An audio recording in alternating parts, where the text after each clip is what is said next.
आप सभी स्टूडेंट का आज के इस महामैराथन क्लास में एक बार फिर से स्वागत है। ये आपकी सेकंड महामैराथन क्लास है जो कि आपका सब्जेक्ट है सीएनसी मशीन एंड ऑटोमेशन। इसके पहले मैराथन क्लास में हमने 7 या 8 इम्पॉर्टेंट क्वेश्चन जो थे उनको पूरा डिस्कस कर लिया है। साथ ही साथ उसका जो नोट्स है हमने आपको प्रोवाइड भी कर दिया है। आप नोट्स को फ्री में डाउनलोड कर लीजिए हमारे official app AKC technical classes से। आज की इस महामैराथन क्लास में हम कुछ और इम्पोर्टेंट क्वेश्चन को देखने वाले हैं। तो जो स्टूडेंट अभी तक पहला वाला वीडियो नहीं देखे हैं वो लोग सेशन जरूर देख लें ताकि उनको यह सेकंड लेक्चर अच्छी प्रकार से समझ में आए। हमने आपको पहले ही बताया था टोटल मैराथन क्लास 4 से 5 घंटे की होगी जिसे आपको पढ़ना है और अपना पूरा क्लियर करना है। अगला क्वेश्चन आपके एग्जाम में पूछा जाता है कि ऑटोमेटिक टूल चेंजर सिस्टम से आप क्या समझते हैं, मतलब जो स्वचालित औजार बदलने वाली प्रणाली है इसके माध्यम से आप क्या समझते हैं। ये क्वेश्चन आपके पिछले एग्जाम में भी पूछा गया था, पिछले साल जो पेपर हुआ था। ठीक है, तो आपको नाम से यहाँ पर पता चल रहा होगा कि ऑटोमेटिक टूल चेंजर सिस्टम मतलब जो भी टूल चेंज हो रहा हो वह ऑटोमेटिकली हो रहा हो। ऑटोमेटिक मतलब स्वतः, टूल चेंजर मतलब टूल चेंज हो रहा हो। तो जो सीएनसी मशीन है आपको पता ही है इसमें बार बार आपको प्रोग्रामिंग करने की आवश्यकता नहीं पड़ती है। तो इसमें टूल भी उसी हिसाब से सेट किए गए होते हैं। मान लीजिए बहुत सारे प्रोसेस एक साथ होते रहते हैं तो आपको अलग अलग टूल भी चाहिए होता है।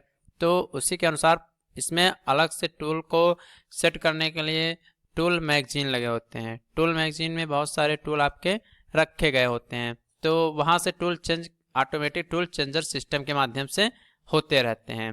तो यहाँ पर देखिए, यहाँ पर एक डायग्राम आपको दिख रहा होगा। इस डायग्राम को थोड़ा सा हम समझाते हैं। ये सब आपको दिख रहा होगा, ये सब आपको दिख रहे हैं छोटे छोटे छोटे, ये आपके क्या लगे हुए हैं, ये सब आपके टूल लगे हुए हैं। एक बेल्ट है, इसमें आपके बहुत सारे टूल देखिए सेट किए गए हैं। जिस भी टूल की आवश्यकता होती है वो टूल आपके यहाँ आगे आकर यहाँ पर सेट हो जाते हैं और अपना काम करते रहते हैं। यहाँ पर भी कुछ इसी प्रकार से आप देख पा रहे होंगे कि इसमें आपके टूल जो हैं सीक्वेंस में, टूल स्टेप में सब लगे हुए हैं। यहाँ से जिस भी टूल की आवश्यकता होती है वो आके आपके यहाँ सेट हो जाते हैं यहाँ से, और अपना आर्म में जो भी टूल सेट हुआ रहता है वो अपना सारा काम यहाँ से करते रहते हैं। यहाँ पर एक और डायग्राम लिया हमने, देख लीजिए। ये सब आपके टूल होल्डर हैं, इसी में आपके टूल सब सेट किए हुए हैं। तो अभी इसके बारे में हम जानेंगे क्या होते हैं। बाकी आपको नाम से तो पता ही चल गया होगा कि क्या होते हैं, तो इसके बारे में समझते हैं। पहले लिखा क्या गया है कि सीएनसी मशीन की डिजाइन इस प्रकार की जाती है कि वह एक ही सेटिंग में बहुत सारे ऑपरेशन संपन्न करें। तो हमने पहले ही बताया था कि इसमें बार बार प्रोग्रामिंग करने की आपको आवश्यकता नहीं पड़ती है, एक ही बार में इसमें प्रोग्रामिंग कर दी जाती है और वह कार्य आपका होता रहता है। इसी में आपका आता है ऑटोमेटिक टूल चेंजर। तो ऑटोमेटिक टूल चेंजर क्या होता है?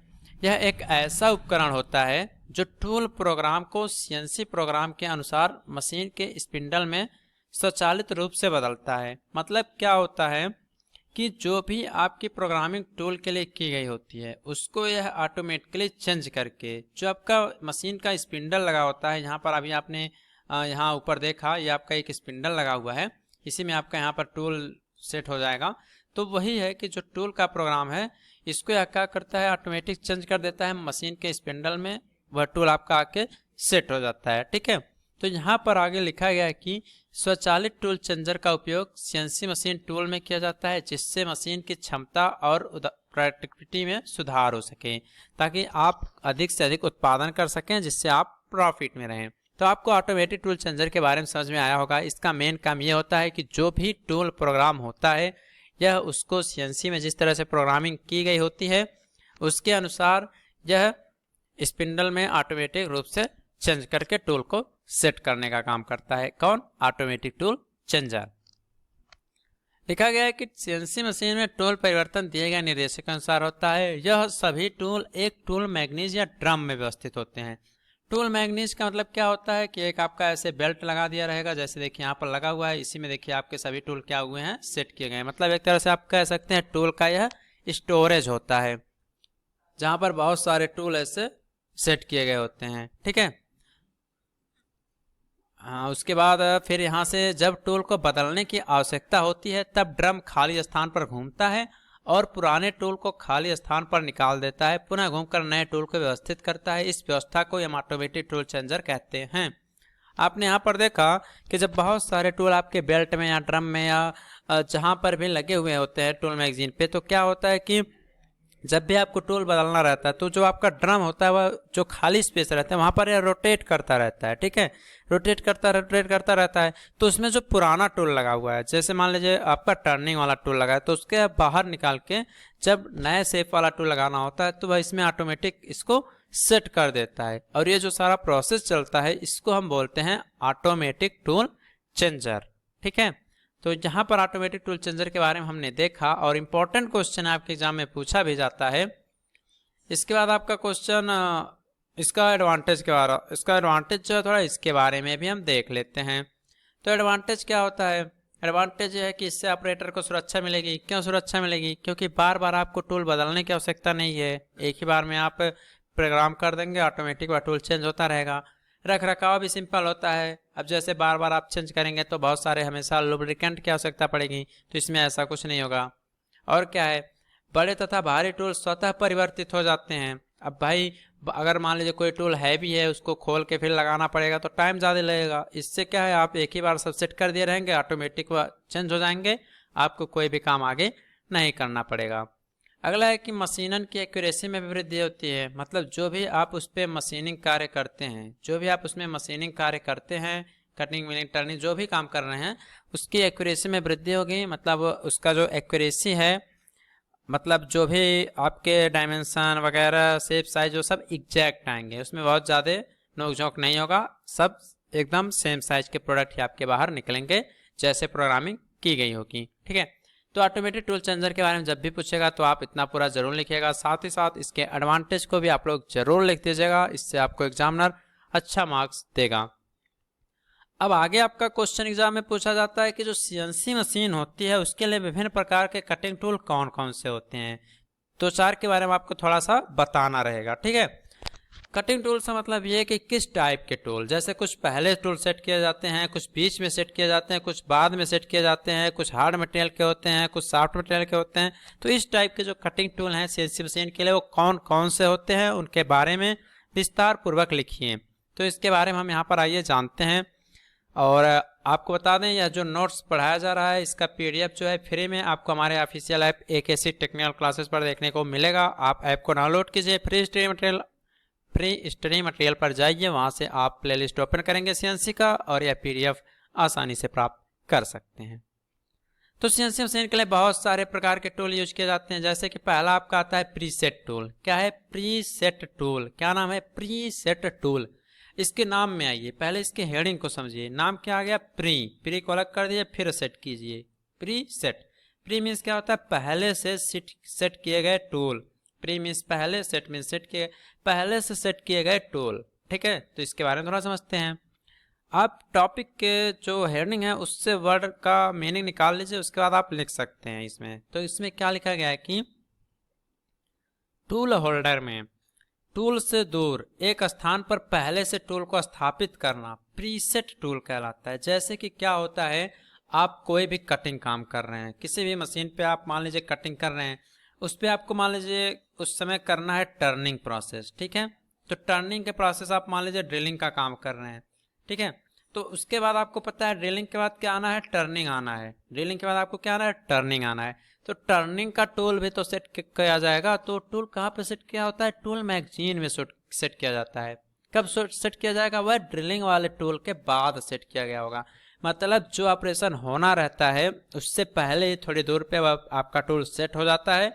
उस टाइप के जो टूल होते हैं उसको हम प्रीसेट टूल के नाम से जानते हैं, ठीक है। यहाँ पर लिखा गया है और कि सीएनसी मशीनों में किसी भी ऑपरेशन में प्रयोग में आने वाले औजारों को मशीन से अलग एक विशेष टूल होल्डर में पहले से हम सेट कर देते हैं। टूल होल्डर में सेट करते समय इस बात का ध्यान दिया जाता है कि जब औजार को कटिंग ऑपरेशन के लिए लाया जाए तो अपनी सही कटिंग पोजीशन में आ जाए। इससे टूल सेटिंग टाइम की भी बचत होती है। वही हम आपको बता रहे थे कि मान लीजिए आपको पहले ड्रिलिंग कर लिया, फिर आपको टर्निंग करना है। इस यहाँ पर फिर से समझाते हैं आपको। मान लीजिए आप इस समय टर्निंग कर रहे हैं। क्या कर रहे हैं? इस समय आप लोग टर्निंग ऑपरेशन कर रहे हैं, ठीक है।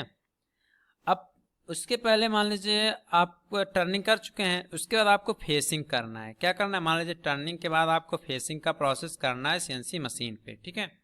तो टर्निंग तो आपका हो रहा है, लेकिन फेसिंग वाला ऑपरेशन भी तो आपको करना है। तो उसके लिए जो टूल है उसको पहले से ही तो टूल मैगजीन में सेट करके रखेंगे। तो मान लीजिए अगर टर्निंग वाला टूल आपका यहाँ पर है, ठीक है, तो इससे थोड़ी दूर पे आप सेट किए रहेंगे कौन सा, फेसिंग वाला टूल। इससे क्या होगा, आपके टूल सेटिंग के टाइम की बचत होगी, क्योंकि सारे टूल एक ही साथ सेट किए गए होंगे। इससे हम प्रीसेट टूल के नाम से जानते हैं। नाम जान लीजिए, प्रीसेट मतलब पहले से जो टूल होते हैं वर्किंग कंडीशन के लिए जिसको हम सेट कर दिए होते हैं, उसको हम प्रीसेट टूल के नाम से जानते हैं। ओके स्टूडेंट, अब आगे आइए हम बात करते हैं क्वालिफाइड टूल के बारे में। क्वालिफाइड टूल मतलब क्या होता है, अब आप ही देख लीजिए, कोई कंपटीशन का एग्जाम देते हैं तो आप कहते हैं कि ये क्वालिफाइंग मार्क्स पा चुके हैं, ये क्वालिफाइड हो चुके हैं। तो वही काम इस टूल का भी है। ये टूल क्या होता है, ये आपके विशेष टाइप के स्पेशल टाइप के टूल होते हैं। जैसे कि अब एग्जाम में भीड़ तो बहुत है, तो जो क्वालिफाइड रहेंगे उन्हीं को तो आगे सेलेक्ट किया जाएगा, बाकी लोग तो पीछे रह जाएंगे। तो इसमें भी बहुत सारे टूल होते हैं जिसका अलग अलग तरह से यूज किया जाता है। तो ये क्या होता है, ये टूल मशीन पर एक विशेष स्थिति में विशेष कंडीशन में फिट किए जाते हैं, जहां पर आपको जटिल वर्क का काम करना रहे, जहां पर आपका काम संभव ना हो पा रहा हो सिंपल टूल से, वहां पर इस टाइप के टूल यूज किए जाते हैं। इनकी कटिंग एज को हम टूल होल्डर पर डेटम लाइन से लिमिट के अंदर रखते हैं। जैसे कि मान लीजिए ये आपका क्या है, ये मान लीजिए आपका टूल होल्डर है, ये आपका टूल होल्डर है।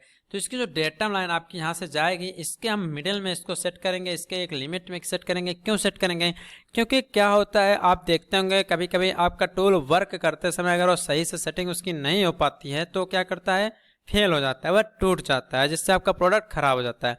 पर जब इसके हम डेटम लाइनिंग से इसके मेन सेंटर पे जब हम इसको फिट किए रहेंगे तो इससे क्या होगा कि आपका प्रोडक्ट एकदम फिनिश्ड प्रोडक्ट बनेगा, उसकी डिजाइनिंग एकदम इम्प्रूव डिजाइन तरह की होगी, ठीक है। तो ये क्वालिफाइड टूल के माध्यम से संभव हो पाता है।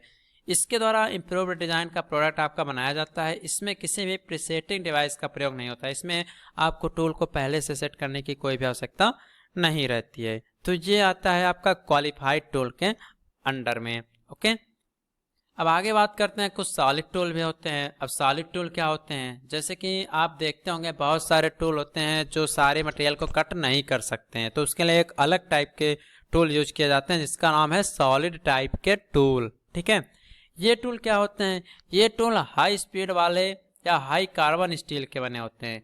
हाई स्पीड स्टील, ठीक है, हाई स्पीड स्टील या हाई कार्बन स्टील के बने होते हैं। इन उपकरणों का उपयोग उच्च गति पर काटने के लिए पर्याप्त मात्रा में तरल पदार्थ के साथ किया जाता है ताकि एक अच्छी सतह प्राप्त हो सके और उनका जीवन काल लंबा प्राप्त हो सके। वही हमने बताया कि कुछ मटेरियल हार्ड मटेरियल होते हैं जिनको आसानी से आप कट नहीं कर सकते हैं, उसके लिए आप हाई स्पीड स्टील का यूज कर सकते हैं टूल का, या हाई कार्बन स्टील का यूज करते हैं। ये क्या होते हैं, इनकी स्ट्रेंथ बहुत ही अच्छी होती है। जैसे कि आप लोग देखते होंगे जब लेथ मशीन पे आप लोग प्रैक्टिस किए होंगे अगर डिप्लोमा में, तो वहाँ पे tool basically high speed steel के ही होते हैं। उससे क्या होता है, आप अगर हाथ में लेकर कहीं पे भी किसी भी मटेरियल पर आप स्क्रैच करते हैं तो पूरा एक अच्छी तरह का निशान बन जाता है वहाँ पे। तो आप देखेंगे तो वो सॉलिड टूल का टाइप होता है। तो इसमें एक हाई स्पीड स्टील होता है, एक हाई कार्बन स्टील होता है। ये दो टाइप के टूल आपके इस कंडीशन में यूज किए जाते हैं। इनके माध्यम से जो भी कटिंग करने वाले वर्क पीस होते हैं उनकी जो सरफेस फिनिश होती है वह बहुत ही अच्छी होती है, और जो लाइफ होता है टूल लाइफ वो भी ज़्यादा प्राप्त होता है। तो सॉलिड टूल के अंतर्गत ये सब आपके आते हैं। अब ब्रेस्ड टाइप के टूल आते हैं। जो ब्रेस्ड टाइप होते हैं ये क्या होते हैं, ब्रेस्ड टूल क्या होता है, जैसे कि आपने अगर सिंगल पॉइंट कटिंग टूल का डायग्राम अगर बनाया होगा कभी, तो आप देखे होंगे, मान लीजिए ये आपका यहाँ पर कुछ इस तरह से आपका एक डायग्राम आपका बनाया जाता है, ठीक है, सिंगल पॉइंट कटिंग टूल का। तो ये इसमें क्या होता है, इसका नाम होता है सैंक। क्या होता है, SHANK के, ये होता है सैंक। सैंक मतलब एक तरह बॉडी होता है जहाँ पे आप इसी पार्ट को आप क्या करते हैं, ये देखिए ये आपका सिंगल पॉइंट कटिंग टूल के शेप का है। आप पढ़ेंगे तो हम आगे पढ़ाएंगे आपको टूल इंजीनियरिंग में। तो देखिए ये आपका सैंक होता है, जो सैंक वाला पार्ट होता है इसी को हम टूल होल्डर में सेट करते हैं, इसी को टूल होल्डर में हम लोग कसते हैं।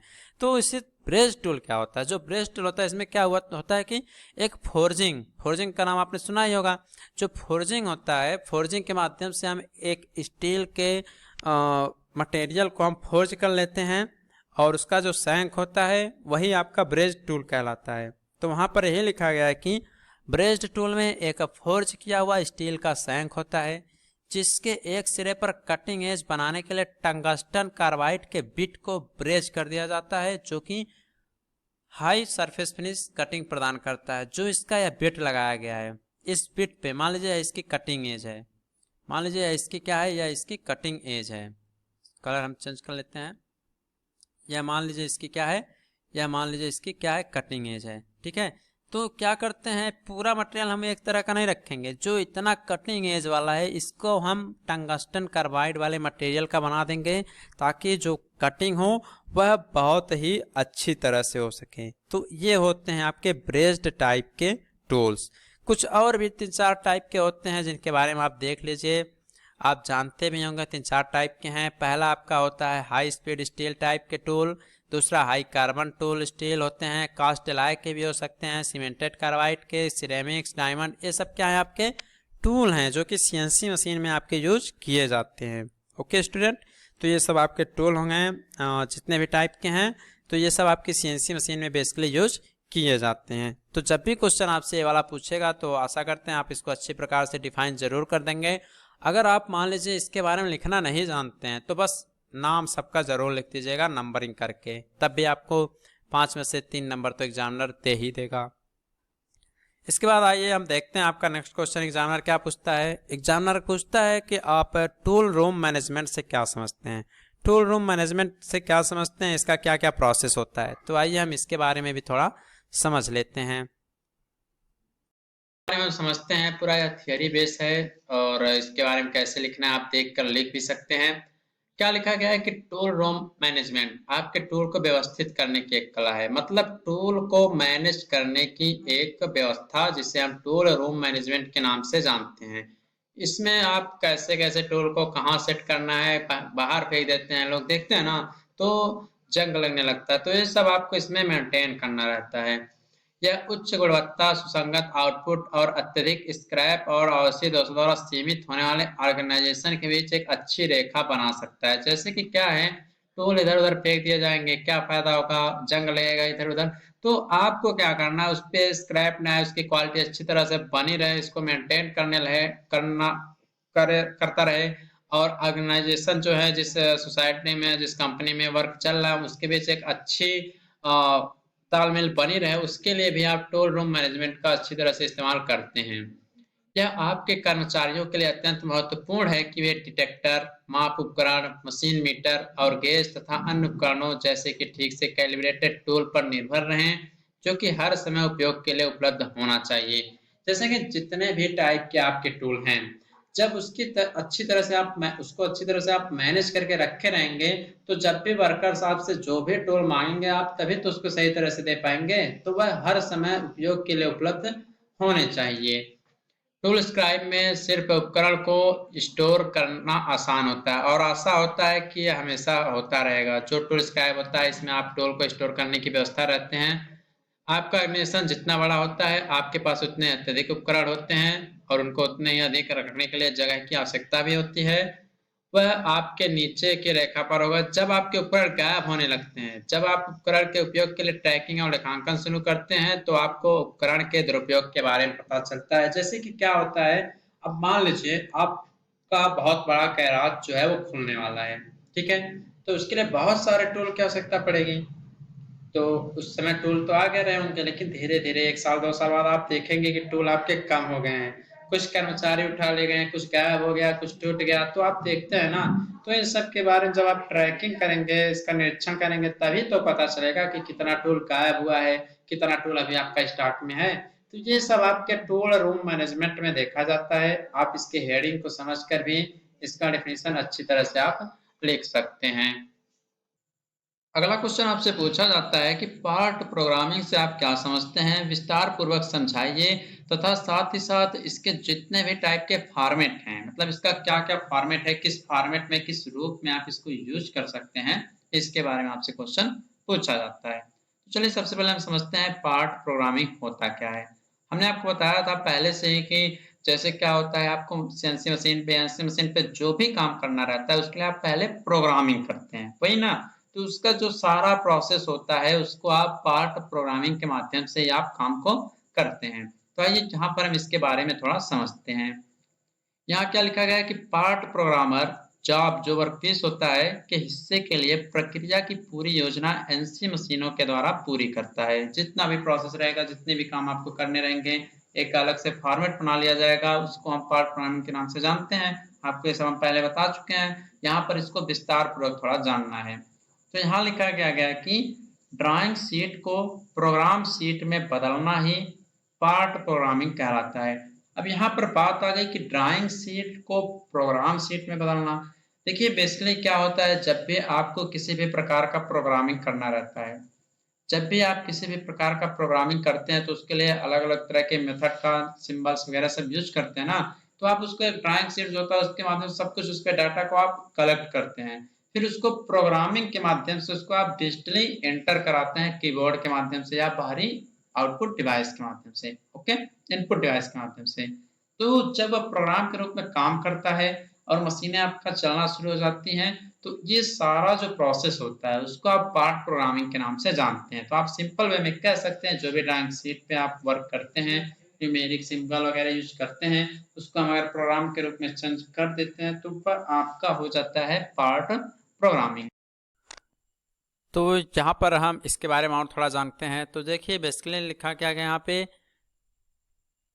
थोड़ा इसको हम और जूम करके फिर आपको बताते हैं।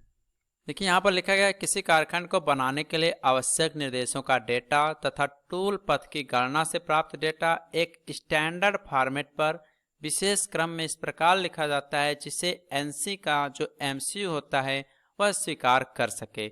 मतलब आपका क्या है कि आप जो भी वर्कपीस बनाना चाहते हैं, मान लीजिए आपको कोई भी वर्कपीस बनाना है, कोई भी जॉब के माध्यम से आप कुछ भी बनाना चाहते हैं, तो उसके लिए आप पहले उसको इंस्ट्रक्शन देंगे, उसको निर्देश देंगे। तो उसके लिए आपको कुछ ना कुछ डेटा तो देना पड़ेगा कि हाँ इसका इतना डायमेंशन होना चाहिए, इतनी, ये सब आप बताएंगे किस पद से हो जाएगा, ये सब आपको एक प्रोसेस के माध्यम से एक रिपोर्ट की तरह आपको बना लेना पड़ेगा। ठीक है, तो उसका एक फॉर्मेट हो जाता है, ठीक, जिसे जो आपका एमसीयू होता है वह पढ़ सके और वह आगे काम को उसके माध्यम से डिज़ाइन करे और आपका प्रोडक्ट जिस डायमेंशन के लिए आपको चाहिए था उस डायमेंशन का प्रोडक्ट आपका बन सके।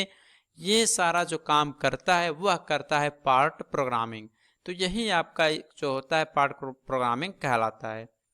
इस फॉर्मेट पर प्राप्त डेटा को पंच टेप पर या फ्लॉपी डिस्क पर लोड किया जाता है।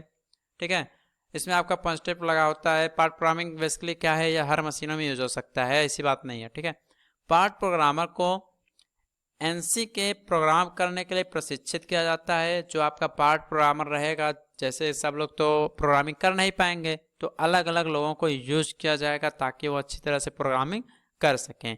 वह एनसी मशीनों के द्वारा किए जाने वाले मशीनिंग चरणों के अनुक्रम की योजना बनाने और विशेष रूप में इनका दस्तावेजीकरण करने के लिए पूर्ण रूप से जिम्मेदार होते हैं। मतलब अगर मान लीजिए आप पढ़े लिखे नहीं हैं, आपको प्रोग्रामिंग नहीं आती, तो आप तो नहीं कर पाएंगे, लेकिन जो आपके जो प्रोग्रामिंग करेगा उस पर पार्ट प्रोग्रामर जिसे आप बोल सकते हैं, वह देखेगा कि आपको क्या क्या करना है, कैसे कैसे आपका सारा प्रोसेस होगा। अगर उसमें कोई कमियां होती हैं तो उसका पूरा जिम्मेदार जो है वह पार्ट प्रोग्रामर ही माना जाएगा। एनसी मशीन के लिए आप लोग प्रोग्रामिंग दो प्रकार के कर सकते हैं।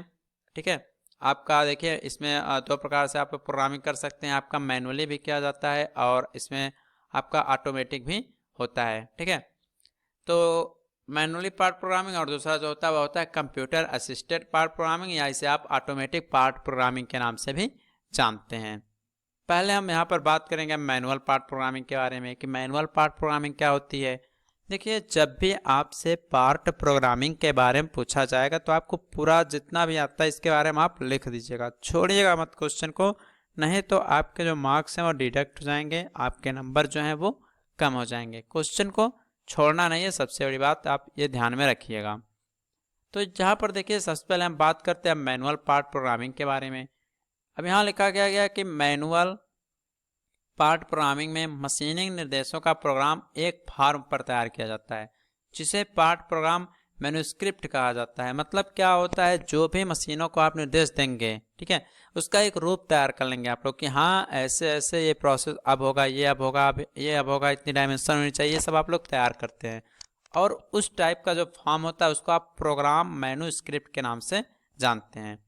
इसमें क्या होता है, इसमें आपके सापेक्ष कटर या वर्कपीस की स्थिति आदि की एक सूची बनाई जाती है, जिससे पार्ट को मशीन करने के लिए पालन करना पड़ता है। मतलब क्या होता है, मशीन को कौन सा कटर यूज करना है, कौन से वर्कपीस के लिए वह यूज होने वाला है। तो जब आप ये सब इंस्ट्रक्शन दे देंगे तो मशीन को श्योर है वही काम करना पड़ेगा। तो ये आपका मैनुअली होता है। जैसे कि आप लोग जानते नहीं हैं, कुछ चीज़ें ऑटोमेटिक हैं, कुछ मैनुअली हैं। तो आप मैनुअली वर्क करते हैं कि आप उसको खुद से कर रहे हैं। जो चीज़ें आप मशीन के माध्यम से ना करके खुद अपनी बॉडी के हिसाब से कर रहे हैं तो वो मैनुअली वर्क होती हैं। तो ये आपके मैनुअली पार्ट प्रोग्रामिंग के अंतर्गत आती हैं। अब सेकेंड बात आता है आपका इसमें कंप्यूटर असिस्टेड पार्ट प्रोग्रामिंग। इसमें क्या होता है, तो जो कंप्यूटर असिस्टेड पार्ट प्रोग्रामिंग होता है यह आपका मैनुअल पार्ट प्रोग्रामिंग में बहुत सारे जैसे काम होते हैं आपके मैनुअली कर रहे हैं तो आप करते करते आप थक जाते हैं, ठीक है, आप टायर्ड फील करते हैं। तो उस कंडीशन में आपका यह computer assisted part programming use किया जाता है। यह कई मशीनिंग चरणों के साथ जटिल वर्कपीस, ज्योमेट्री और जॉब्स के लिए विशेष रूप से उपयुक्त होता है। देखिए बहुत से काम ऐसे होते हैं जो आप मैनुअली नहीं कर सकते हैं। जैसे कि हमने आपको ऑटोमेटिक टूल चेंजर के बारे में बताया था, उसमें बहुत सारे टूल ऐसे होते हैं जिसे आप जल्दी उठा नहीं सकते, बहुत हैवी होते हैं, लेकिन ऑटोमेटिक टूल चेंजर में वो ऑटोमेटिकली चेंज हो जाते हैं। उसी प्रकार से इसमें भी बहुत सारे प्रोसेस ऐसे होते हैं, बहुत सारे शेप डिजाइनिंग ऐसी होती है जिसे आप खुद से नहीं बना सकते हैं। उसके लिए आपको कंप्यूटर की आवश्यकता पड़ती ही पड़ती है। तो वहाँ पर आपका कंप्यूटर असिस्टेड वाला पार्ट प्रोग्रामिंग यूज किया जाता है। इस स्थिति में कंप्यूटर के उपयोग से पार्ट प्रोग्रामिंग समय में भी आपकी बचत होती है। मतलब आपको इसमें टाइम का भी लॉस देखने को नहीं मिलेगा। ओके, तो आपका यह पार्ट प्रोग्रामिंग होता है, इसके बारे में आपने देखा कि सबसे पहले आप पार्ट प्रोग्रामिंग के बारे में लिखेंगे कि जितने भी प्रोसेस आपको करने होते हैं कैसे कैसे होने हैं, उसकी प्रॉपर एक योजना बनाते हैं। ये सब आप पार्ट प्रोग्रामिंग के माध्यम से ही देखते हैं। बेसिकली ये दो टाइप के होते हैं, मैनुअली टाइप के होते हैं और कंप्यूटर असिस्टेड टाइप होते हैं। मैनुअली में हम लोग जो अपने द्वारा करते हैं, कंप्यूटर में आप लोग सारा प्रोसेस ऑटोमेटिक करते हैं, ठीक है। अब इसके कुछ स्टेप होते हैं कि पहले क्या होना चाहिए, पहले कौन सा प्रोसेस होना चाहिए, ये भी आपके एग्जाम में कभी कभी पूछ ले जाता है। पहला है आपका स्टेप्स इन पार्ट प्रोग्रामिंग। इसमें कितने सारे स्टेप होते हैं प्रोडक्ट के बनने तक के। तो पहला है कि to prepare NC coordinate drawing. जो एनसी मशीन के या किसी मशीन के लिए आपको एक स्पेशल ज्यामिति डिज़ाइन ड्राइंग बनाना पड़ेगा कि हाँ पहले आप लेआउटिंग करेंगे कि हाँ इस इतने लेआउट में हमारा सारा काम होना है। उसके बाद आप लोग पूरा प्रोसेस प्लानिंग करेंगे कि हाँ आपका पहले कटिंग होगा, फिर आपका फेसिंग होगा, फिर आपका ड्रिलिंग होगा, टर्निंग होगा। मतलब आप एक प्रोसेस बनाएंगे। जैसे होता नहीं है कि हाँ आप डिप्लोमा कर रहे हैं तो 1 से 12 तक पढ़े होंगे या 10 तक पढ़े होंगे, फॉर्म डाले होंगे तब आप लोग आज पढ़ाई कर रहे हैं। उसी प्रकार से कोई वर्कपीस बनाना है तो आप उसको पहले और जो है कितने mm का आपको चाहिए वो सब डायमेंशनिंग करेंगे, कौन सा मटेरियल होना चाहिए, तो इसके लिए एक पूरा प्रोसेस बनाया जाता है। उसके बाद आप उसको पार्ट प्रोग्रामिंग कर देते हैं। फिर आपका जो टेप होता है, पंच टेप होता है, वहाँ वह जाता है, उस पर वह छपा हुआ होता है। और उसके बाद आपका प्रोसेस जो है मशीन में एमसीयू में जाके उसका पूरा वेरिफिकेशन होता है कि क्या सारे प्रोग्रामिंग सही किए गए हैं या गलत किए गए हैं। लास्ट में आपका जो प्रोडक्शन होता है प्रोडक्ट का वह स्टार्ट हो जाता है। तो इतने सारे प्रोसेस आपके होते हैं किसमें, पार्ट प्रोग्रामिंग में। तो आप इसको इस तरह से अगर पार्ट प्रोग्रामिंग के बारे में अगर आप लिख रहे हैं एग्जाम में, तो आप इस तरह से अगर लिख भी देते हैं ना, तो भी आपको एग्जामिनर अगर कुछ भी नहीं आता, अगर आप ये चार्ट ही बना देते हैं ना, तब भी एग्जामिनर जो है आपको 1 नंबर तो दे ही देगा। अब लिखना तो 5 नंबर का है तो 1-2 पेज लिखना पड़ेगा, लेकिन आपको ये फ्लो चार्ट बनाने से 1 नंबर तो एग्जामिनर दे ही देगा। तो आप ये सब ध्यान में रखिएगा। नंबर पाने का एक बहुत ही अच्छा तरीका है कि अगर आपको नहीं आ रहा है क्वेश्चन तो आप फ्लो डायग्राम के माध्यम से जो फ्लो चार्ट होते हैं उसको एग्जाम में बनाकर जरूर आया करें। उससे एग्जामिनर समझ जाता है कि हाँ आपके पास नॉलेज है, ठीक है। तो ये जो क्वेश्चन होता है पार्ट प्रोग्रामिंग का, उसके बारे में इतना ही पूछा जाता है, पार्ट प्रोग्रामिंग क्या होता है इसके बारे में लिखिए। अब वही में अगर क्वेश्चन बढ़ाता है, जैसे कि पिछले साल बढ़ा दिया था कि जो पार्ट प्रोग्रामिंग होता है इसके फॉर्मेट के बारे में भी लिखिए। तो पार्ट प्रोग्रामिंग का जो फॉर्मेट है उसके बारे में आइए हम नीचे देखते हैं। तो देखिए इसमें जो टेप प्रोग्रामिंग फॉर्मेट है इसमें कई सारे होते हैं, तो आइए सबके बारे में हम थोड़ा थोड़ा आपको बताते हुए चलते हैं। और आपको नोट डाउन तो कर ही लेना है अगर हमारे साथ पढ़ाई कर रहे हैं, और बाकी जो पीडीएफ है ये तो हम आपको प्रोवाइड कर देंगे, आप इसको देख लीजिएगा। ऐप पर आपको फ्री स्टडी मटेरियल वाले ऑप्शन में ये पूरा पीडीएफ नोट्स देखने को मिल जाएगा। तो जहाँ पर अगर हम बात करें, सबसे पहले हम देखेंगे वर्ड एड्रेस फॉर्मेट के बारे में। पहला जो फॉर्मेट है वो है आपका वर्ड एड्रेस फॉर्मेट। इसमें क्या है इसको समझते हैं। इसके अंतर्गत वर्कपीस पर होने वाली विभिन्न प्रक्रियाओं को अंग्रेजी वर्णमाला के अक्षरों से दर्शाया जाता है। ध्यान सुन ले, वर्ड नाम से आपको समझ में आ रहा, वर्ड मतलब जो भी काम आपके होने हैं वो आपके जो इंग्लिश वर्णमाला होते हैं उसके अक्षरों के माध्यम से, जो न्यूमेरिक वर्ड हैं उसको छोड़कर मान ली जो आपके अल्फ़ाबेटिकल सीरीज है उसका यूज इसमें आपके किए जाते हैं। इन अक्षरों को ही हम एड्रेस कहते हैं। जो जितने भी वर्ड आपके यूज किए जाएंगे इंग्लिश वर्णमाला के, उनके माध्यम से आप इसमें प्रोग्रामिंग करेंगे। यह आपका एक फॉर्मेट होता है प्रोग्रामिंग करने का, और जितने वर्ड आपके यूज किए जाएंगे उसको यहाँ पर हम एड्रेस के नाम से जानेंगे। मशीन का जो एमसीयू होता है इन अल्फ़ाबेट्स को अपनी मेमोरी में स्थित विभिन्न जगहों का पता बताने के लिए प्रयोग करता है। जो भी आपकी एनसी मशीनों में एमसीयू यूज किया जाता है तो आप जितने वर्णमाला यूज किए गए होंगे उनका यूज क्या करेगा कि हमारी मेमोरी में कहाँ कहाँ जगह खाली है, कहाँ कहाँ कितने प्रोग्राम आपके हो सकते हैं, कौन सा प्रोसेस कहाँ कराना है, ये सब बताता है। इसका यूज करता है एमसीयू।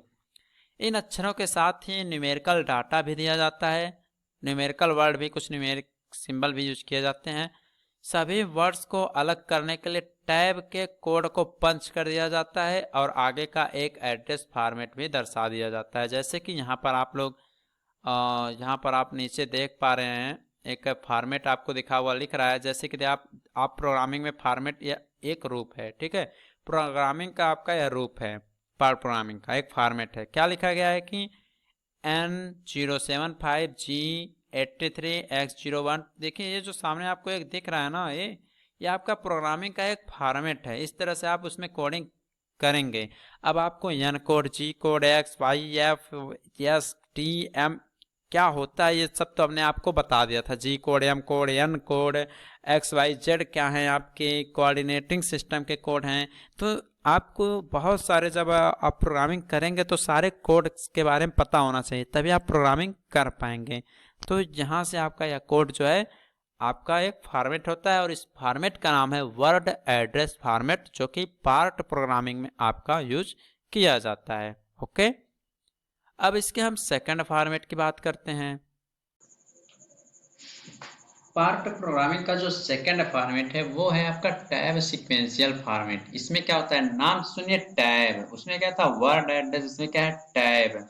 तो इसमें क्या होगा कि जो जितने भी अक्षर या वर्ड रहेंगे उसमें आप क्या करेंगे, अक्षरों के स्थान पे टैब कैरेक्टर का यूज करेंगे। जैसे कि यहाँ पर लिखा भी क्या है, टैब सीक्वेंशियल फॉर्मेट में सभी शब्द एक विशेष क्रम या सीक्वेंस में दिए जाते हैं तथा सभी अक्षरों के स्थान पर टैब, इस टाइप के सिंबल का आपका यूज इसमें किया जाता है। ठीक है, और लिखा गया इसमें, इसके साथ ही साथ इसमें और लिखा गया आपका कि जितने भी आपके इसमें मशीनें हैं या जो भी इसका मशीन का जो एमसीयू रहेगा वो सबसे पहले टैब को पढ़ेगा, फिर उसके लिए उसका जो आगे का डाटा रहता है, ठीक है, वह पहले आपका स्टोर कर लेगा।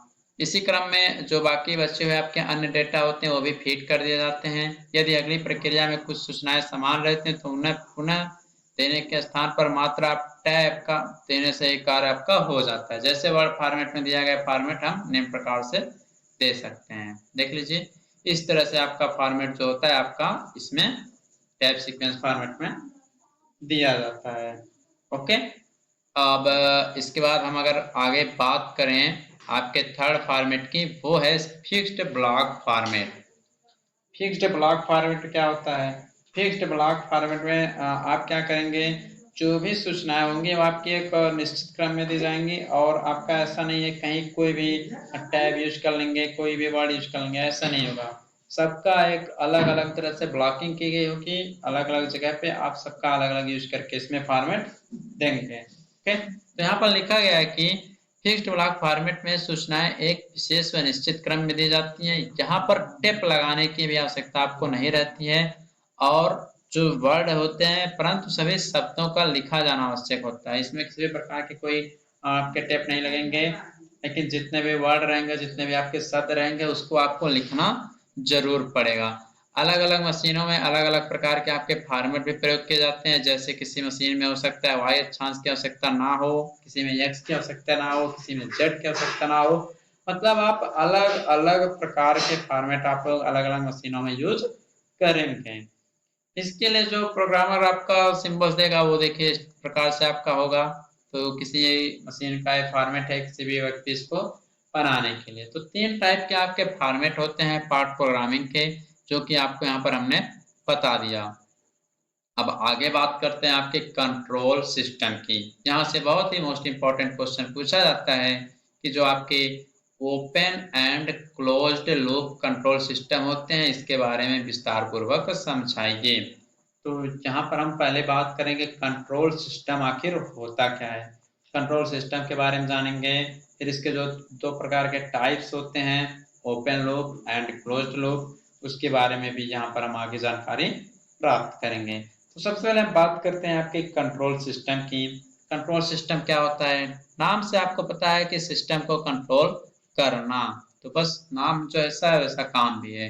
क्या लिखा गया है कि यह कई डिवाइसों का समूह होता है जो अन्य डिवाइस के बिहेवियर को कंट्रोल करता है। बहुत सारी डिवाइसें लगी होंगी, जो क्या करेगा, इसमें अनेक प्रकार की डिवाइसेस लगी होंगी, उसका कैसा काम हो रहा है, उसका बिहेवियर कैसा है, सही प्रकार से काम कर रहा है नहीं कर रहा है, कोई खराबी है, तो उसको कंट्रोल करने का काम करता है। एनसी ऑटोमेशन मशीनों में या एनसी स्वचालित मशीनों में प्रयुक्त स्पिंडल को विभिन्न स्पीड एवं डायरेक्शन में चलाने के लिए, उसको नियंत्रित करने के लिए कंट्रोल सिस्टम की आवश्यकता होती है। जो भी आपकी एनसी मशीनें होती हैं उसमें क्या देखने को मिलता है कि आपके तमाम प्रकार के जो स्पिंडल होता है उसको अलग अलग स्पीड पे घुमाना है, कब घुमाना है, कितनी स्पीड पे घुमाना है, उसका डायरेक्शन किस दिशा में होना चाहिए। तो उसको कंट्रोल करने के लिए आपके कंट्रोल सिस्टम का यूज किया जाता है। कंट्रोल सिस्टम की जो डिवाइसें होती हैं वो आपकी इलेक्ट्रिकल, मैकेनिकल, हाइड्रोलिक टाइप की, न्यूमेटिक्स टाइप की, थर्मल या रासायनिक या फिजिकल, केमिकल, किसी भी टाइप के आपके कंट्रोल सिस्टम आपके जो इसमें डिवाइसेस यूज किए जाती हैं वो हो सकती हैं। इलेक्ट्रिकल टाइप का हो सकता है, मैकेनिकल टाइप का हो सकता है, वो तो उसके काम के ऊपर है कि कहाँ कौन सा डिवाइस आपका यूज होना है। अब इसमें इसको थोड़ा और आगे समझते हैं कंट्रोलर के बारे में। कंट्रोलर क्या होता है? यह एक ऐसा कंट्रोल सिस्टम होता है जो किसी अन्य सिस्टम या डिवाइस के बिहेवियर को मैनेज करता है। कंट्रोल के माध्यम से हम जो अलग अलग सिस्टम होते हैं उसका डिवाइस कैसा है, उसका बिहेवियर कैसा है, उसको कंट्रोल करता है कंट्रोलर। तो कंट्रोल सिस्टम में एक डिवाइस लगा होता है कंट्रोलर, जो कि अन्य सिस्टम के डिवाइस या बिहेवियर को यह मैनेज करेगा। ठीक है, इसके बाद आगे बात करते हैं आपके हम इसमें एक और लगा होता है जिसका नाम है कंपेंसेटर। क्या है कंपेंसेटर? यह क्या होता है? ये भी एक तरह का कंट्रोल सिस्टम होता है जो किसी भी अन्य सिस्टम को रेगुलेट करता है, किसी भी अन्य सिस्टम को रेगुलेट करता है और उसके कंडीशन को, उसके चलने के कंडीशंस को बताता है कंपेंसेटर। कंपेंसेटर किसी डिजाइन की कमी को पूरा करते हैं, वह इस प्रकार कार्य करते हैं कि डिजाइन के अन्य अंगों से कम कम छेड़छाड़ हो। मतलब इसको इस प्रकार से डिजाइन किया जाता है कि जिस भी कंपोनेंट का यूज ना हो आप उसका यूज बिल्कुल भी ना करें, तो वहां पर आपके ये कंपेंसेटर का यूज किया जाता है। ओके, तो आपका यहाँ पर कंपेंसेटर या जो कंट्रोल सिस्टम होता है वो भी समाप्त होता है। इसके टाइप्स के बारे में आपको थोड़ी जानकारी लेना है, तो इसके जो टाइप्स हैं थोड़ा उसके बारे में भी यहाँ पर जानकारी देते हैं, और एग्जाम में वही क्वेश्चन भी पूछे जाते हैं कि ओपन लूप और क्लोज्ड लूप के बारे में बताइए। तो इसका पहला टाइप है ओपन लूप कंट्रोल सिस्टम। क्या है? Open loop control system. अब यहाँ पर हम ओपन लूप कंट्रोल सिस्टम के बारे में जानते हैं। देखिए, जो ओपन लूप कंट्रोल सिस्टम है, इसमें क्या होता है, कंट्रोल सिस्टम के इस प्रोसेस में सिस्टम के आउटपुट से कोई संबंध नहीं होता। आपने इनपुट दे दिया, आउटपुट कैसा है, उसमें फीडबैक कुछ मिला आपको, नहीं मिला, मतलब क्या होता है, आप देखते होंगे कि मार्केट में बहुत सारे जैसे कि आपने ऑनलाइन कोई सामान ऑर्डर किया, तो वो डिलीवरी वाला आएगा और सामान आपको डिलीवर कर देगा, फिर कहेगा आप फीडबैक दे दीजिएगा, ठीक है। तो उसको क्या चाहिए, उसको आउटपुट की आवश्यकता है। तब वह जाएगा मेन ऑफिस पे, देखेगा हाँ हमें 5 स्टार रेटिंग मिला है, हमें लोगों ने अच्छा कमेंट किया है, तो उसको आउटपुट की आवश्यकता है, उसको फीडबैक की आवश्यकता है। बट जो ओपन टाइप के होते हैं, जैसे बहुत सारे होते हैं, आपने ऑनलाइन ऑर्डर कर दिया, सामान आपका आया और खराब है, कोई बात नहीं, अच्छा है कोई बात नहीं, उसको कुछ भी, उसको समझ लीजिए जिम्मेदारी ही नहीं है, चाहे वो अच्छा है वो खराब है, कुछ नहीं। तो उसी प्रकार से ओपन लूप कंट्रोल सिस्टम भी काम करता है। इसमें जितने भी डिवाइस आपकी बनाई जाती हैं, उसमें आपके सिस्टम के आउटपुट से किसी भी प्रकार का कोई संबंध आपका नहीं रहता है। ओपन लूप सिस्टम में मशीन स्लाइड्स को कंट्रोल ऑपरेशन में पार्ट प्रोग्राम से भरी गई जानकारी के अनुसार विस्थापित किया जाता है, ठीक है। A control system in which there is no feedback path is provided is called open loop control system। मतलब ऐसा कंट्रोल सिस्टम जिसमें हमें फीडबैक की किसी भी प्रकार की कोई आवश्यकता नहीं होती है, उसको हम ओपन लूप कंट्रोल सिस्टम के नाम से जानते हैं। तो आशा करते हैं आपको ओपन लूप कंट्रोल सिस्टम के बारे में जानकारी मिल गई होगी। अब इसके बाद इसका एक हम डायग्राम भी बनाते हैं, डायग्राम के माध्यम से आप समझेंगे, आप को इतना तो अंदाजा लग ही जाएगा कि कहाँ से आपके फीडबैक होते हैं, फीडबैक सिस्टम होता क्या है। तो आइए इसके हम डायग्राम को बताते हैं आपको। ये मान लीजिए आपका जहाँ पे आपका यह मान लीजिए आपने ये सिस्टम है, ठीक है। यहाँ सिस्टम हम बीच में बनाते हैं, सिस्टम आपका ये हो गया, ये है आपका सिस्टम, ठीक है। यहाँ पे है आपका सिस्टम, इस सिस्टम को आपने इनपुट दिया, इस सिस्टम को आपने इनपुट दिया और सीधे आपका यहाँ पर आउटपुट मिल गया। मतलब कहीं पे डाइवर्ट नहीं हुआ, सीधे आपको आउटपुट मिल गया, कहीं कोई इफेक्ट नहीं पड़ा, ना ही आपको किसी भी प्रकार के फीडबैक की आवश्यकता पड़ी कि यह कैसा है कैसा नहीं है, सही से काम क्यों नहीं कर रहा है। तो ये होता है आपका ओपन लूप कंट्रोल सिस्टम का डायग्राम, इसको आप बना लीजिएगा। अगर इसके हम एग्जाम्पल की बात करें तो एग्जाम्पल में आपका क्या है, ड्रायर, क्या है आपका इसमें एग्जाम्पल है आपका ड्रायर, ठीक है। और एग्जाम्पल है आपका ऑटोमेटिक वॉशिंग मशीन, आपने बिजली प्रोवाइड किया, काम आपका स्टार्ट हो गया, ऑटोमेटिक वॉशिंग मशीन आपका एक एग्जाम्पल है आपके ओपन लूप कंट्रोल सिस्टम का। जो बिजली का स्विच होता है वो भी एक एग्जाम्पल है आपका, ठीक है, बिजली का स्विच, ठीक है। मतलब उसको कहीं और से मिल रहा है, उसको आपने इलेक्ट्रिक दे दिया, बटन आपने ऑन कर दिया, आपका काम हो रहा है। तो ये सारे एग्जाम्पल होते हैं आपके ओपन लूप कंट्रोल सिस्टम के, इसमें आपको किसी भी प्रकार के फीडबैक की आवश्यकता नहीं पड़ती है। अब इसके एडवांटेज के बारे में समझ लेते हैं। जब भी ये सब क्वेश्चन पूछे जाएंगे तो आपको टोटल लिखना पड़ेगा, उसका एडवांटेज क्या होता है, डिसएडवांटेज क्या होता है।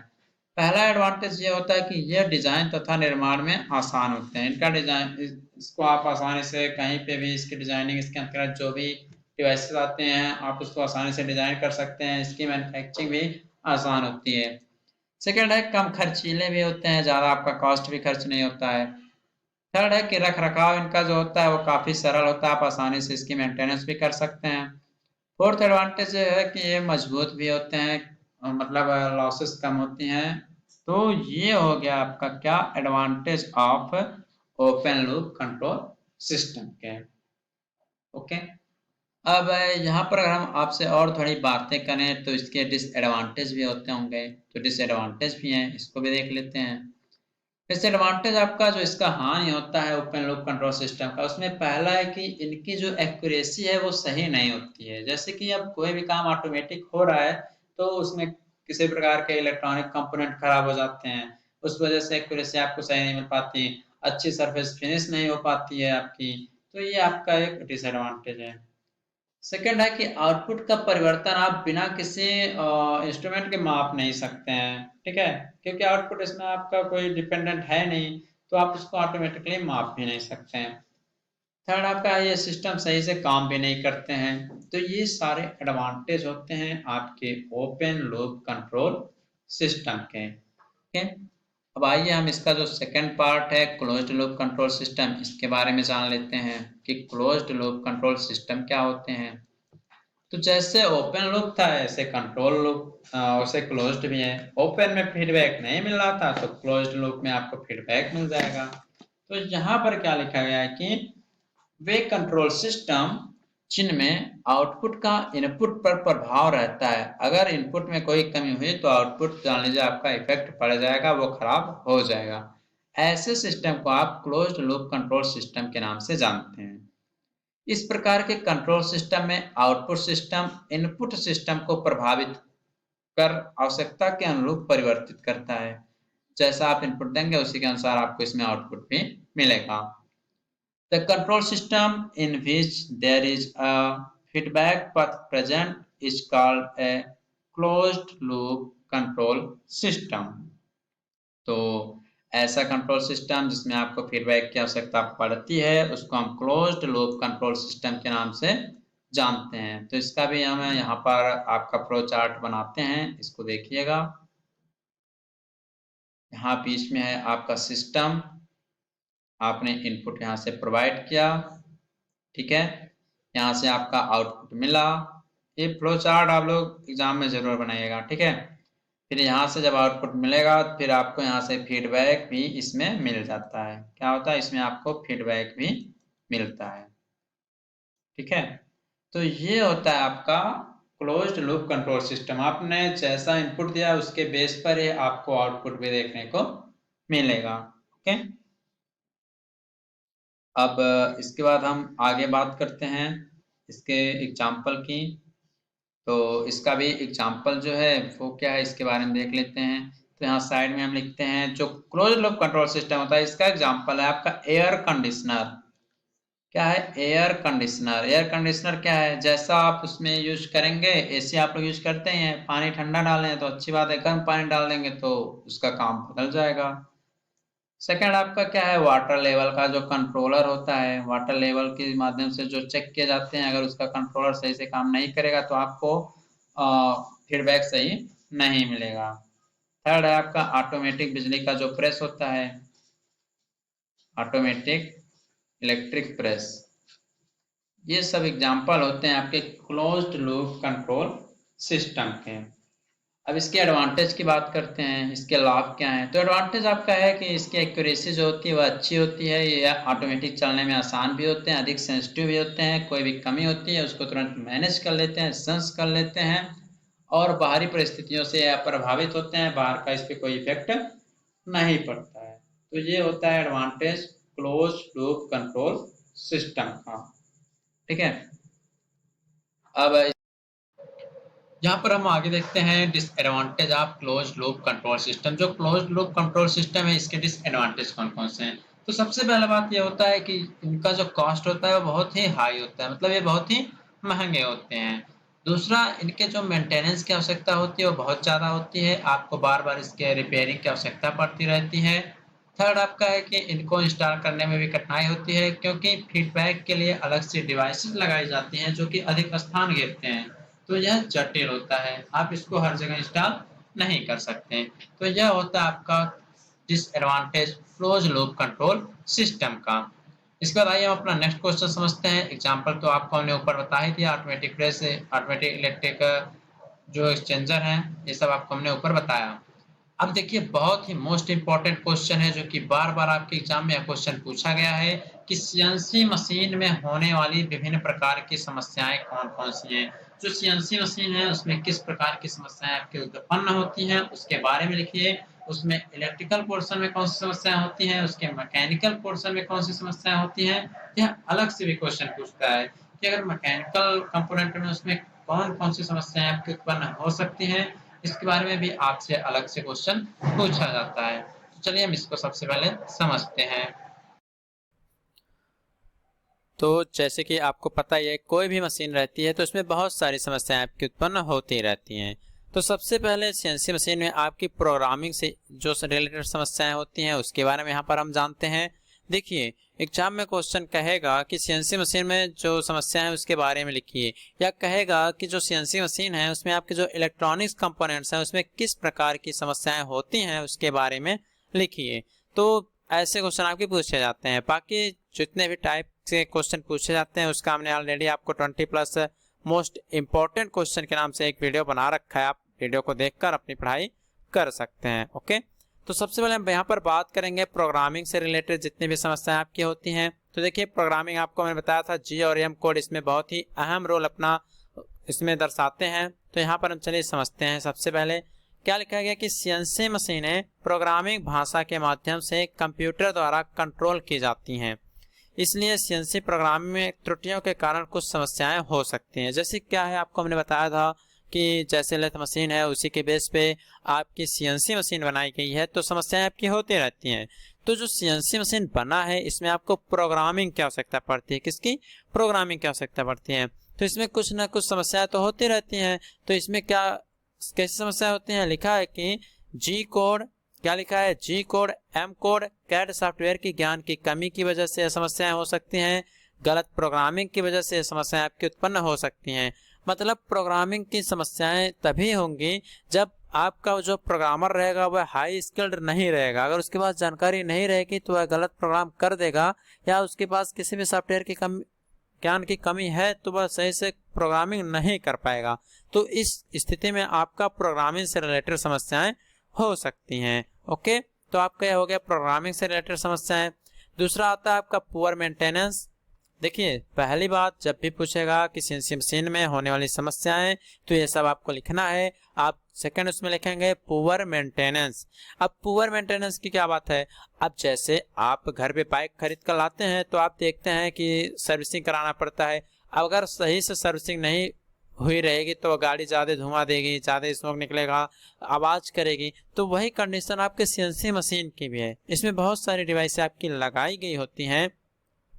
अगर उसका हम सही प्रकार से रिपेयरिंग और मेंटेनेंस नहीं करेंगे तो वह सही से काम नहीं करेंगी, बल्कि उसमें खटपट की आवाज़ें आएंगी। आपका जो प्रोडक्ट है वह सही से नहीं निकलेगा, उसका सरफेस फिनिश अच्छा नहीं आएगा। तो इसमें क्या लिखा गया है कि यदि सीएनसी मशीनों को साफ सफाई नहीं दी जाती है तो टूल पर गंदगी और स्क्रैप का मलबा जम जाता है, जो कि पार्ट्स और क्लैंपिंग को प्रभावित करता है, जिसके कारण मशीन के आउटपुट की एक्यूरेसी भी कम हो जाती है। तो वही इसमें कह रहा है कि अगर मान लीजिए कोई मशीन है, उसकी अगर आप सही से साफ सफाई नहीं करेंगे, जैसे कि आप कोई सामान लाकर रख देते हैं, अपना कोई मोबाइल फ़ोन ही मान लीजिए 10-20 दिन से पड़ा है, उस पर दिन भर के धूल पड़ जाएंगे, जम जाएंगे, फ़ोन सही से काम नहीं करेगा। तो इस प्रकार से मशीनों में भी होता है। अगर आप सही से नहीं रखेंगे तो गंदगी हो जाएगी, उसके आउटपुट सही से नहीं निकलेगा, प्रोडक्ट आपका ख़राब हो जाएगा, उसका जो एक्यूरेसी होता है वह कम हो जाएगा। तो ये सब समस्याएं होती हैं सीएनसी मशीन में। कब? जब आपका पुअर मेंटेनेंस, मतलब आप उसका सही से मेंटेनिंग नहीं करते हैं, उसका सही से आप लोग बार बार रिपेयरिंग नहीं करते हैं। ओके, थर्ड देखते हैं। जो अगली समस्या है वह आपकी वाइब्रेशन हो सकती है। जैसे कि जब भी आपसे एग्जाम में पूछेगा तो आपको एक ही काम करना है कि जितने भी प्रकार की समस्याएं हो सकती हैं आप उसको लिख सकते हैं, या आप एक सिंपल मशीन को मानकर ही लिख दीजिएगा। जैसे कि कोई भी मशीन है, आप उसमें जानते हैं वाइब्रेशन होता रहता है, सही से काम नहीं होता है, उसमें लुब्रिकेशन की कमी हो जाती है तो भी काम नहीं होता है, उसकी मेंटेनेंस नहीं होती तो भी काम नहीं हो पाता है। तो थर्ड आपका इसमें आता है वाइब्रेशन की वजह से। तो देखिए वाइब्रेशन कब होता है, इसमें लिखा गया है कि सीएनसी मशीन में अत्यधिक कंपन वर्कपीस की क्वालिटी को कम कर देते हैं। जैसे कि आप देखते होंगे बहुत सी मशीनें जिनका इंस्टॉलेशन जमीन के माध्यम से नट बोल्ट में कसा गया होता है, अगर वह ढीले हो जाते हैं तो क्या होता है कि जो भी आपके प्रोडक्ट रखे जाते हैं वो सही से सेट नहीं होते हैं। ठीक है, इससे क्या होता है, आपके टूल भी हिलते जुलते रहते हैं और उसके सारे कंपोनेंट भी हिलते जुलते रहते हैं और प्रोडक्ट आपका सही से नहीं बन पाता। इससे क्या होता है, जब मशीनें आपकी हिलती जुलती रहती हैं तो उनका जो लाइफ होता है वो भी कम हो जाता है, मशीनें आपकी जल्दी खराब हो सकती हैं। ये सब कंडीशन किसकी वजह से होते हैं? वाइब्रेशन की वजह से होती हैं। तो इससे क्या होता है, इसके कंपोनेंट के जीवन काल और उसके स्थायित्व में भी कमी आती है। यहाँ तक कि मशीनों के जीवन काल को भी यह प्रभावित करता है। कौन? वाइब्रेशन। तो ये भी आपका एक समस्या होता है जो कि सीएनसी मशीन में जनरेट होता है। नेक्स्ट समस्या आपकी आ सकती है क्लैंपिंग से रिलेटेड समस्याएं। इसमें क्या होता है, जैसे आप लोग जानते हैं फिक्सचर्स होते हैं आपके और क्लैंपिंग डिवाइसेस होती हैं, ठीक है। इससे क्या होता है कि इसमें टूल और वर्कपीस को बहुत ही मजबूती से पकड़ा जाता है। तो इस दौरान क्या होता है, अगर वाइब्रेशन होगा तो हिलते डुलते रहेंगे तो बहुत सारी समस्याएं होंगी। तो जो क्लैंपिंग से रिलेटेड प्रॉब्लम है इसमें लिखा गया है कि यदि वर्कपीस को फिक्सचर्स द्वारा मजबूती से पकड़ा नहीं जाता है तो मैन्युफैक्चरिंग प्रोसेस के दौरान कंपन हो सकता है। इससे गलत मशीनिंग भी हो सकती है, वर्कपीस के गिरने की संभावना बढ़ जाती है, यहाँ तक कि दुर्घटना या अन्य समस्याएं भी हो सकती हैं। जैसे कि आप अब मान लीजिए आप ही कोई सामान ले जा रहे हैं, अगर आप उसको सही से नहीं पकड़े हैं, गिर जाएगा आपके पैर पे, आपको चोट लग सकती है या अगल बगल में आपका नुकसान हो सकता है। तो वैसे ही जो इसको वर्कपीस को होल्ड करता है, जो क्लैंप करता है, अगर वो ही खराब हो जाएगा तो बहुत सारी समस्याएं आपकी मशीन में होंगी। तो एक प्रॉब्लम आपका ये भी है। सबसे पहली बात, आपको कॉपी लिखने आना चाहिए। अगर आप सही से कॉपी नहीं लिख पाएंगे तो आप नंबर नहीं पाएंगे। होता क्या है, आप लोग क्वेश्चन छोड़कर आ जाते हैं, तो आपको क्वेश्चन नहीं छोड़ना है।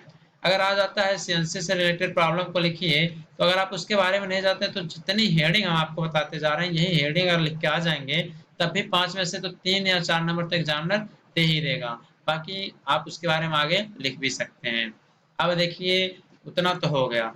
अब आपका क्वेश्चन यहाँ से और बनाता है एग्जामिनर, कहता है कि सीएनसी मशीन के जो विभिन्न प्रकार के कंपोनेंट होते हैं, मैकेनिकल कंपोनेंट आपके जो है, इलेक्ट्रिकली कंपोनेंट हैं, उसमें अब जो समस्याएं होती हैं उसके बारे में लिखिए, ठीक है। तो सबसे पहले यहाँ पर हम आपसे बात करेंगे जो उसके मैकेनिकल कंपोनेंट हैं, जो उसके मैकेनिकल सिस्टम है, उसमें जो समस्याएं होती हैं उसके बारे में यहाँ पर हम बात करने वाले हैं। तो चलिए सबसे पहले हम बात करते हैं मैकेनिकल सिस्टम में उत्पन्न होने वाली समस्याएं, ठीक है। अब देखिए कोई भी अगर मशीन है तो आप ये जान लीजिए कि उसमें सबसे बड़ा जो वर्क होता है वह आपके मैकेनिकल सिस्टम का ही होता है, क्योंकि उसमें बहुत सारी आपके स्लाइडिंग डिवाइसेस होती हैं, रोटेटिंग पार्ट्स लगे होते हैं। तो सबसे बड़ा जो आपका सिस्टम होता है, वो आपका किसी भी मशीन में वह मैकेनिकल सिस्टम ही होता है। तो उसी प्रकार से जो आपका सीएनसी मशीन है, तो सीएनसी मशीनों में सबसे बड़ा जो सिस्टम है वह मैकेनिकल सिस्टम होता है, जो कि वर्कपीस पर वास्तविक प्रक्रिया करता रहता है। इसके अंतर्गत मशीन का हेड स्टॉक, वर्कपीस को पकड़ने वाले डिवाइस, स्लाइड्स, ये सब आते हैं, ठीक है। आपको बताया हमने कि मैकेनिकल में बहुत सारी समस्याएं होती रहती हैं, तो इसमें आपके जो हेड स्टॉक होते हैं सीएनसी मशीन में, आपके वर्कपीस को जो पकड़ने वाले क्लैंपिंग डिवाइसेस हैं, जो फिक्सचर्स हैं, जो आपके उसमें स्लाइडिंग कंपोनेंट्स हैं, वो सब आपके मैकेनिकल सिस्टम के अंतर्गत आती हैं। लेकिन सीएनसी मशीन में मैकेनिकल सिस्टम की समस्याओं के कारण वर्कपीस में बहुत सारी कमियां भी देखने को मिलती हैं। अगर मान लीजिए जितने भी मैकेनिकल सिस्टम आपके उसमें लगाए गए हैं, अगर वह सही से काम नहीं करेंगे तो उनकी वजह से जो समस्याएं होंगी उसको यहाँ पर नीचे बताया गया है। तो सबसे पहली समस्या आपकी ये हो सकती है कि लेस सरफेस फिनिश, मतलब जो सरफेस फिनिश है वह बहुत ही कम मिलेगा। जितना आप सोचते हैं उतना अच्छा आपको सरफेस फिनिश देखने को इसमें नहीं मिलेगा। तो एक समस्या आपकी ये हो जाती है। दूसरा आता है कि टूल के जीवन काल में कमी आ जाएगा। जो औजार इसमें लगाए गए होते हैं, जो टूल होते हैं, उनमें कमी आएगी। अब उसमें कमी क्यों आएगी? देखिए क्या होता है, जब आपके मैकेनिकल कंपोनेंट सही से काम नहीं करेंगे, अगर मान लीजिए कोई हार्ड मटेरियल आ गया तो आपके टूल जो है वह घिस जाते हैं, तो उसके टूल लाइफ में भी कमी आती है, ठीक है। थर्ड पॉइंट आपका कहता है आकार में आपका बदलाव भी हो सकता है। अगर सही से सब कंपोनेंट काम नहीं करेंगे तो जो भी आपका वर्कपीस है उसके शेप और साइज में भी कमियां देखने को आपको मिल सकती हैं। फोर्थ आपका कह रहा है कि बेड का अधिक गर्म होकर बेंड हो जाना। जो आपके बेड लगे होते हैं जिसे आप गाइड वेज के नाम से जानते हैं, अगर वह बहुत ज्यादा हीट हो जाएगा तो वह आपका बेंड हो जाएगा, उसमें बेंडिंग की कंडीशन आ जाएगी और आपका जो वर्कपीस है वो सही से बाहर नहीं निकलेगा। तो ये समस्याएं भी आपकी इसमें जनरेट हो सकती हैं।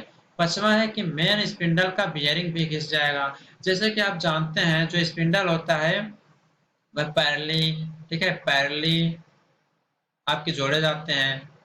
अगर मान लीजिए आपका एक यहाँ लगा दिया गया, एक यहाँ लगा दिएगा, तो इसमें बियरिंग लगे रहते हैं और एक जो है वाइब्रेशन की वजह से थोड़ा ये दूसरा वाला यहाँ ऊपर हो गया, तो इसमें जितने भी बियरिंग आपके लगे होंगे वो सब घिस जाएंगे। जब मेन स्पिंडल का आपका बियरिंग ही घिस जाएगा तो बाकी कंपोनेंट कहाँ से काम करेंगे? तो ये सारी समस्याएं आपके मैकेनिकल सिस्टम में हो सकती हैं, ओके। तो जब भी पूछेगा आपके मैकेनिकल सिस्टम से होने वाली समस्याएं तो आप इतना लिखेंगे। बाकी क्वेश्चन पूछे कैसे जाते हैं ये सब हमने आपको 20+ मोस्ट इंपॉर्टेंट क्वेश्चन के माध्यम से बता दिया है। तो आप लोग जाइए हमारे ऑफिशियल ऐप को गूगल प्ले स्टोर से डाउनलोड कीजिए और ऐप का पीडीएफ फ्री स्टडी मटेरियल से डाउनलोड जरूर कीजिए। इसके अलावा आपको फिर से बताना चाहते हैं जो सीएनसी मशीन है इसकी मैराथन क्लास हमारे ऑफिशियल ऐप पर उपलब्ध हो चुकी है। आप लोग जाएं और मैराथन क्लास का लाभ जरूर उठाएं। टूल इंजीनियरिंग सब्जेक्ट की बात करें तो इसका भी मैराथन क्लास हमारे ऑफिशियल ऐप पर उपलब्ध हो चुका है। आप चाहें उसको डाउनलोड करें, बहुत ही कम प्राइस में आपको कोर्सेज दिए जा रहे हैं। आप एक बार ऐप पर विजिट जरूर कीजिए। ओके, तो आगे बढ़ते हैं हम यहाँ पर। अब बात करेंगे हम प्रॉब्लम विथ इलेक्ट्रॉनिक सिस्टम। अभी तक आपने देखा कि जितने भी मैकेनिकल कंपोनेंट होते थे उसमें जो भी समस्याएं होती थी उसके बारे में। यहाँ पर हम आगे देखेंगे प्रॉब्लम विथ इलेक्ट्रॉनिक सिस्टम, मतलब सीएनसी मशीन में जितने भी इलेक्ट्रॉनिक डिवाइसेस लगी होती हैं उसमें कौन कौन सी समस्याएं आपकी आ सकती हैं उसके बारे में यहाँ पर हम आइए जानते हैं।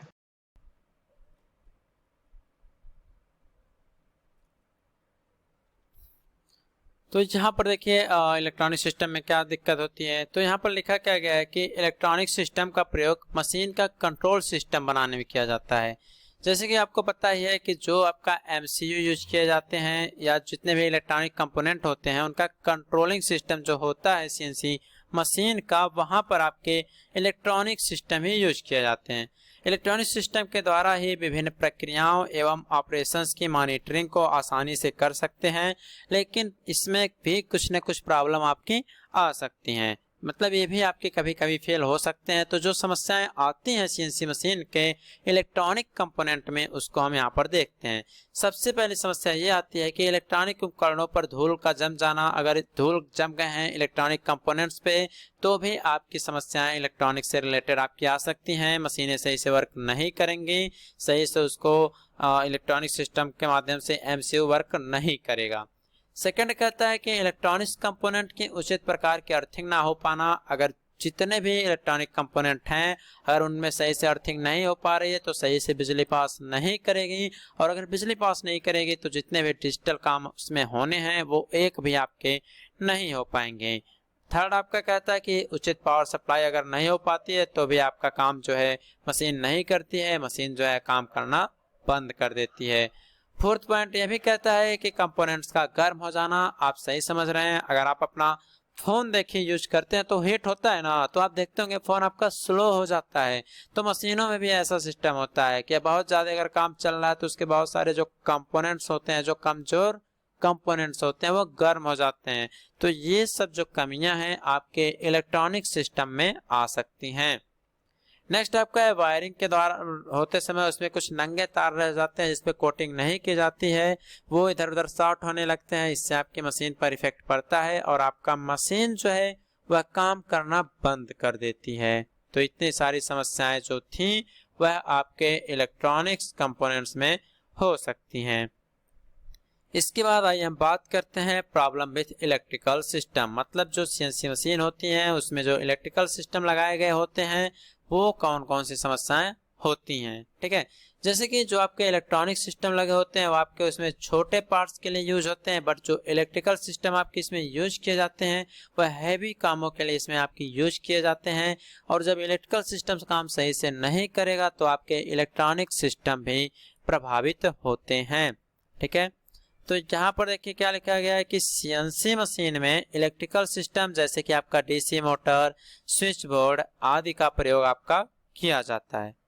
ठीक है, साथ ही साथ यह भी लिखा गया है कि सभी इलेक्ट्रिकल उपकरण को सुरक्षित रखने व सही प्रकार से कार्य करने के लिए उनका रख रखाव करना भी आवश्यक हो जाता है। इसमें निम्न प्रकार की समस्याएं हो सकती हैं, जैसे कि आप जानते ही हैं कोई भी मशीन सिस्टम है अगर आप सही से काम नहीं करेंगे, नहीं सही से मशीनें काम करेंगी तो बहुत सारी समस्याएं आपकी आती हैं। तो वैसे ही आपके इलेक्ट्रिकल सिस्टम में भी बहुत सारी समस्याएं आने के चांसेस होते हैं। सबसे पहला है कि मशीन में करंट का आ जाना। जैसे कि क्या होता है, मशीन में आपके करंट आ जाते हैं, मशीन में करंट आ जाएगा तो आपका मशीन जो है सही से काम नहीं करेगा। ठीक है, और आपका है कि मशीन का एक निश्चित चाल पर चलना, इससे आपकी मशीन जो है वह निश्चित चाल पे नहीं चल पाएगी, ठीक है। और आपका इसमें थर्ड कह रहा है कि इलेक्ट्रिक मोटर में अधिक आवाज़ें आने लगेंगी, इलेक्ट्रिक मोटर जो है वह आवाज़ करने लगेगा और आपका मशीन जो है वह खड़खड़ाहट की आवाज़ करेगा, आपके काम सही से नहीं हो पाएंगे। फोर्थ आपका कह रहा है कि इलेक्ट्रिक मोटर की गति में भी आपकी कमी आ जाएगी, जिससे वह सही से काम नहीं करेगा। पांचवा कह रहा है मोटर का अत्यधिक गर्म हो जाना।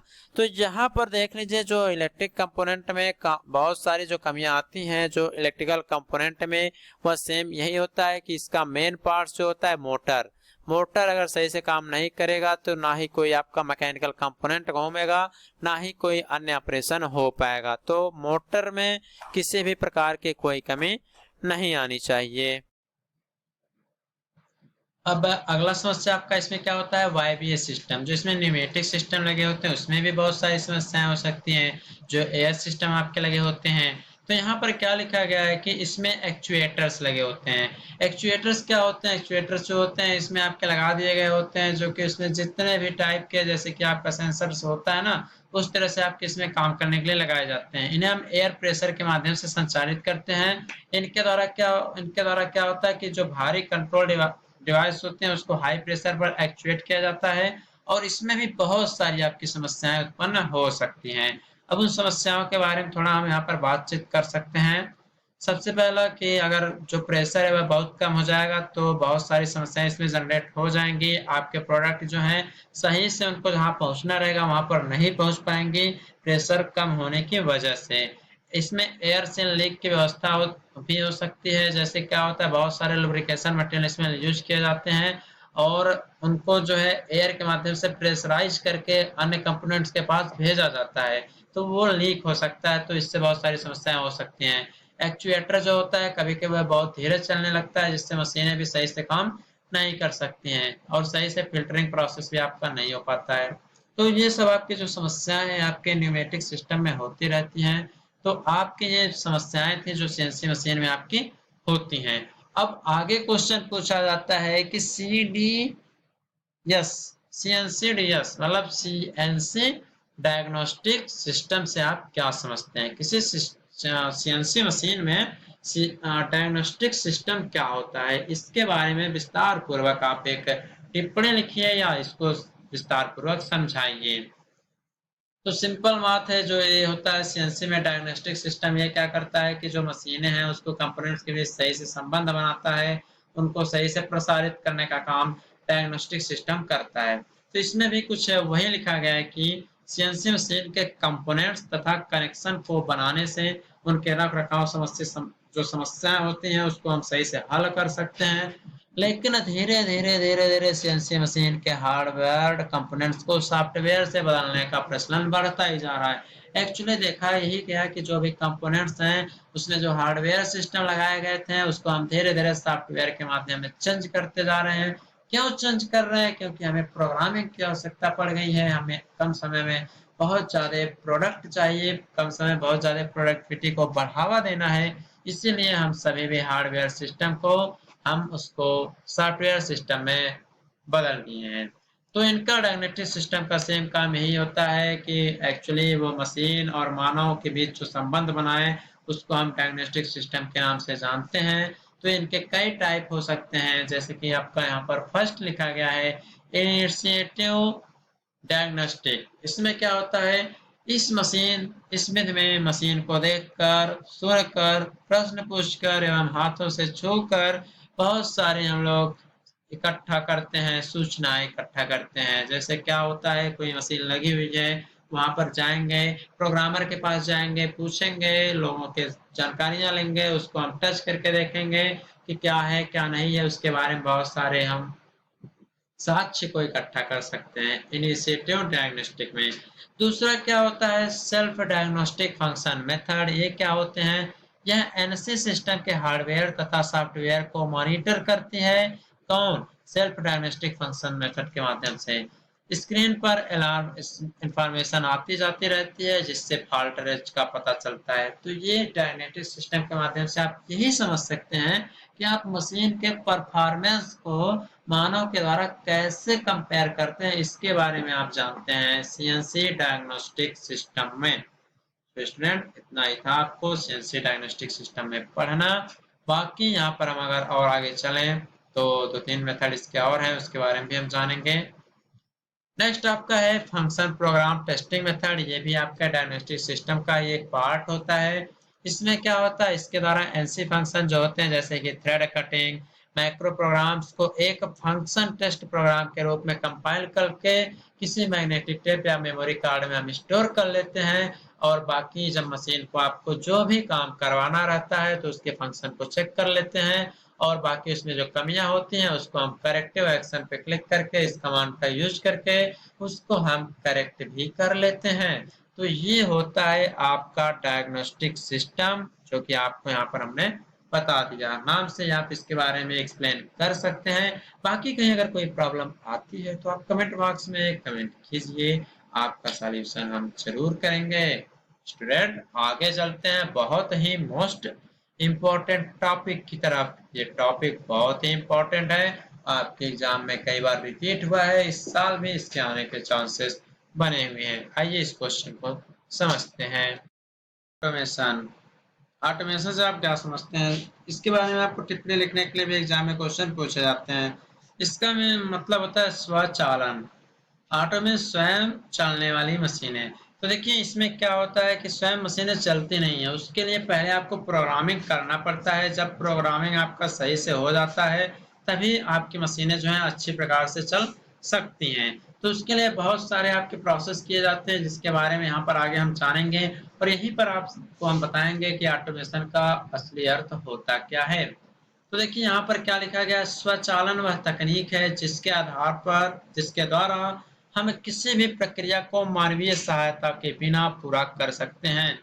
मतलब इसमें किसी ह्यूमन रिसोर्सेस की आवश्यकता नहीं पड़ती है।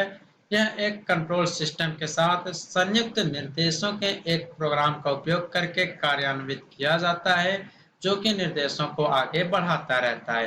वही हमने बताया कि इसमें आपको एक प्रोग्रामिंग कर दी जाती है, जैसे कि आपने रोबोट के बारे में सुना ही होगा, उसमें भी प्रोग्रामिंग की गई होती है, उसके अनुसार ही वह काम करता रहता है, और वह ऑटोमेशन के सिद्धांत पर ही चलता रहता है।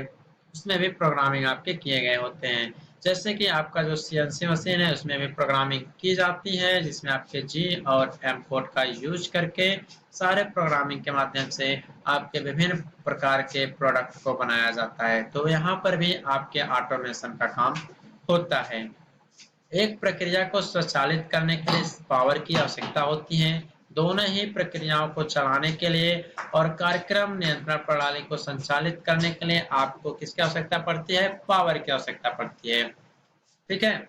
और जो आपका ऑटोमेशन है विभिन्न प्रकार के क्षेत्रों में लागू किया जा सकता है, लेकिन यह मैन्युफैक्चरिंग सेक्टर्स के साथ सबसे अधिक निकटता से जुड़ा हुआ है, क्योंकि आप मैन्युफैक्चरिंग सेक्टर में, इंडस्ट्री सेक्टर में देखेंगे कि मैक्सिमम जगह लोग ये सोचते हैं कि हमारे पास जो प्रोडक्ट रहे उसकी मात्रा बहुत ज़्यादा हो जाए, प्रोडक्ट की मात्रा बहुत ज़्यादा हो जाए और बहुत कम समय में मैक्सिमम प्रोडक्ट बन जाए। ठीक है। इसलिए आपके वहां पर ऑटोमेशन की आवश्यकता होती है। एग्जाम्पल के लिए जैसे कि कहाँ पर इसके यूज हो सकते हैं ऑटोमेशन का, जैसे क्या होता है, ऑटोमेटेड मशीन टूल्स जो कि पार्ट को प्रोसेस करते हैं वहां पर आपके ये यूज किए जाते हैं, वहां पर आपके ऑटोमेशन का प्रिंसिपल यूज किया जाता है। सेकंड जो आपका इंडस्ट्रियल रोबोट है वहां पर भी आपका देखिए इसका यूज होता है। थर्ड आपका इसका एग्जाम्पल है कि क्वालिटी कंट्रोल के लिए आवश्यक जो इंस्पेक्शन सिस्टम है कि आप लोग ऑटोमेटिक बैठे रहेंगे और आपके सभी इंस्पेक्शन जो निरीक्षण है वह कर लिए जाएंगे। तो ये सारे जो प्रोसेस होते हैं आपके ऑटोमेशन के अंतर्गत आते रहते हैं। अब इसके बहुत सारे कंपोनेंट हैं, इसके जो एलिमेंट्स होते हैं ऑटोमेशन सिस्टम के, इसके बारे में हम थोड़ा बातचीत कर लेते हैं। देखिए ऑटोमेशन सिस्टम के जो एलिमेंट्स हैं वो पहले है कि प्रोसेस को पूरा करने और सिस्टम को संचालित करने की जो शक्ति वाले एलिमेंट होते हैं, इसके अंतर्गत कौन कौन से आ सकते हैं। यहाँ पर लिखा गया है कि स्वचालित प्रणाली का उपयोग कुछ प्रक्रिया को संचालित करने के लिए किया जाता है और इस प्रक्रिया को नियंत्रित करने के लिए पावर की आवश्यकता होती है। स्वचालित प्रणालियों में पावर का मुख्य स्रोत बिजली होता है। स्वचालित प्रक्रियाओं में इलेक्ट्रिक पावर के बहुत सारे फायदे होते हैं। तो देखिए जो एलिमेंट है उसको ध्यान में रखना है, वो है कि प्रोसेस को, ऑपरेशंस को पूरा करने के लिए और सिस्टम को संचालित करने के लिए पावर की जो आवश्यकता पड़ती है वो आपका एक एलिमेंट होता है ऑटोमेशन सिस्टम का। तो इसके बहुत सारे फायदे भी होते हैं।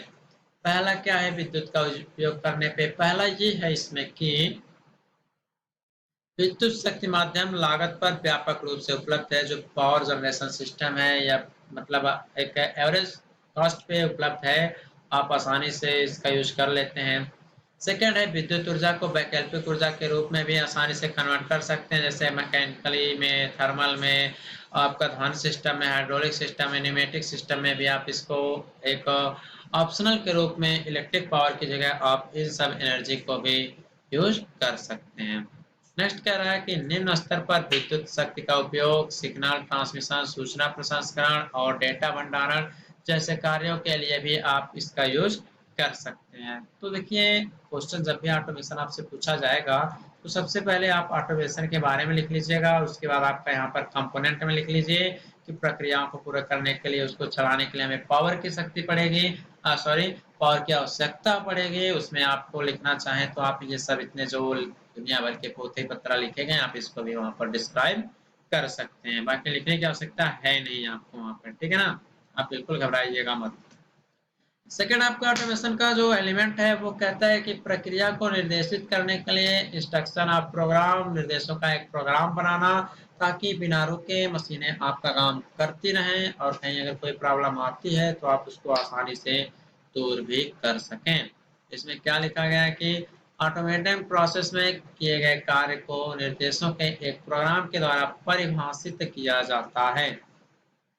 जो स्टूडेंट पहला मैराथन क्लास देखे होंगे उसमें उन्होंने पढ़ा होगा सीएनसी मशीन में, एनसी मशीन में कि कैसे कैसे प्रोग्रामों का इंस्ट्रक्शन किया जाता है, उनको समझ में आया होगा। तो आप लोग अगर पहला मैराथन क्लास नहीं देखे होंगे तो आपको या सेकेंड वाला मैराथन क्लास नहीं समझ में आ रहा होगा, तो आप पहला क्लास जरूर देखिएगा, वो भी यूट्यूब पर फ्री में उपलब्ध है।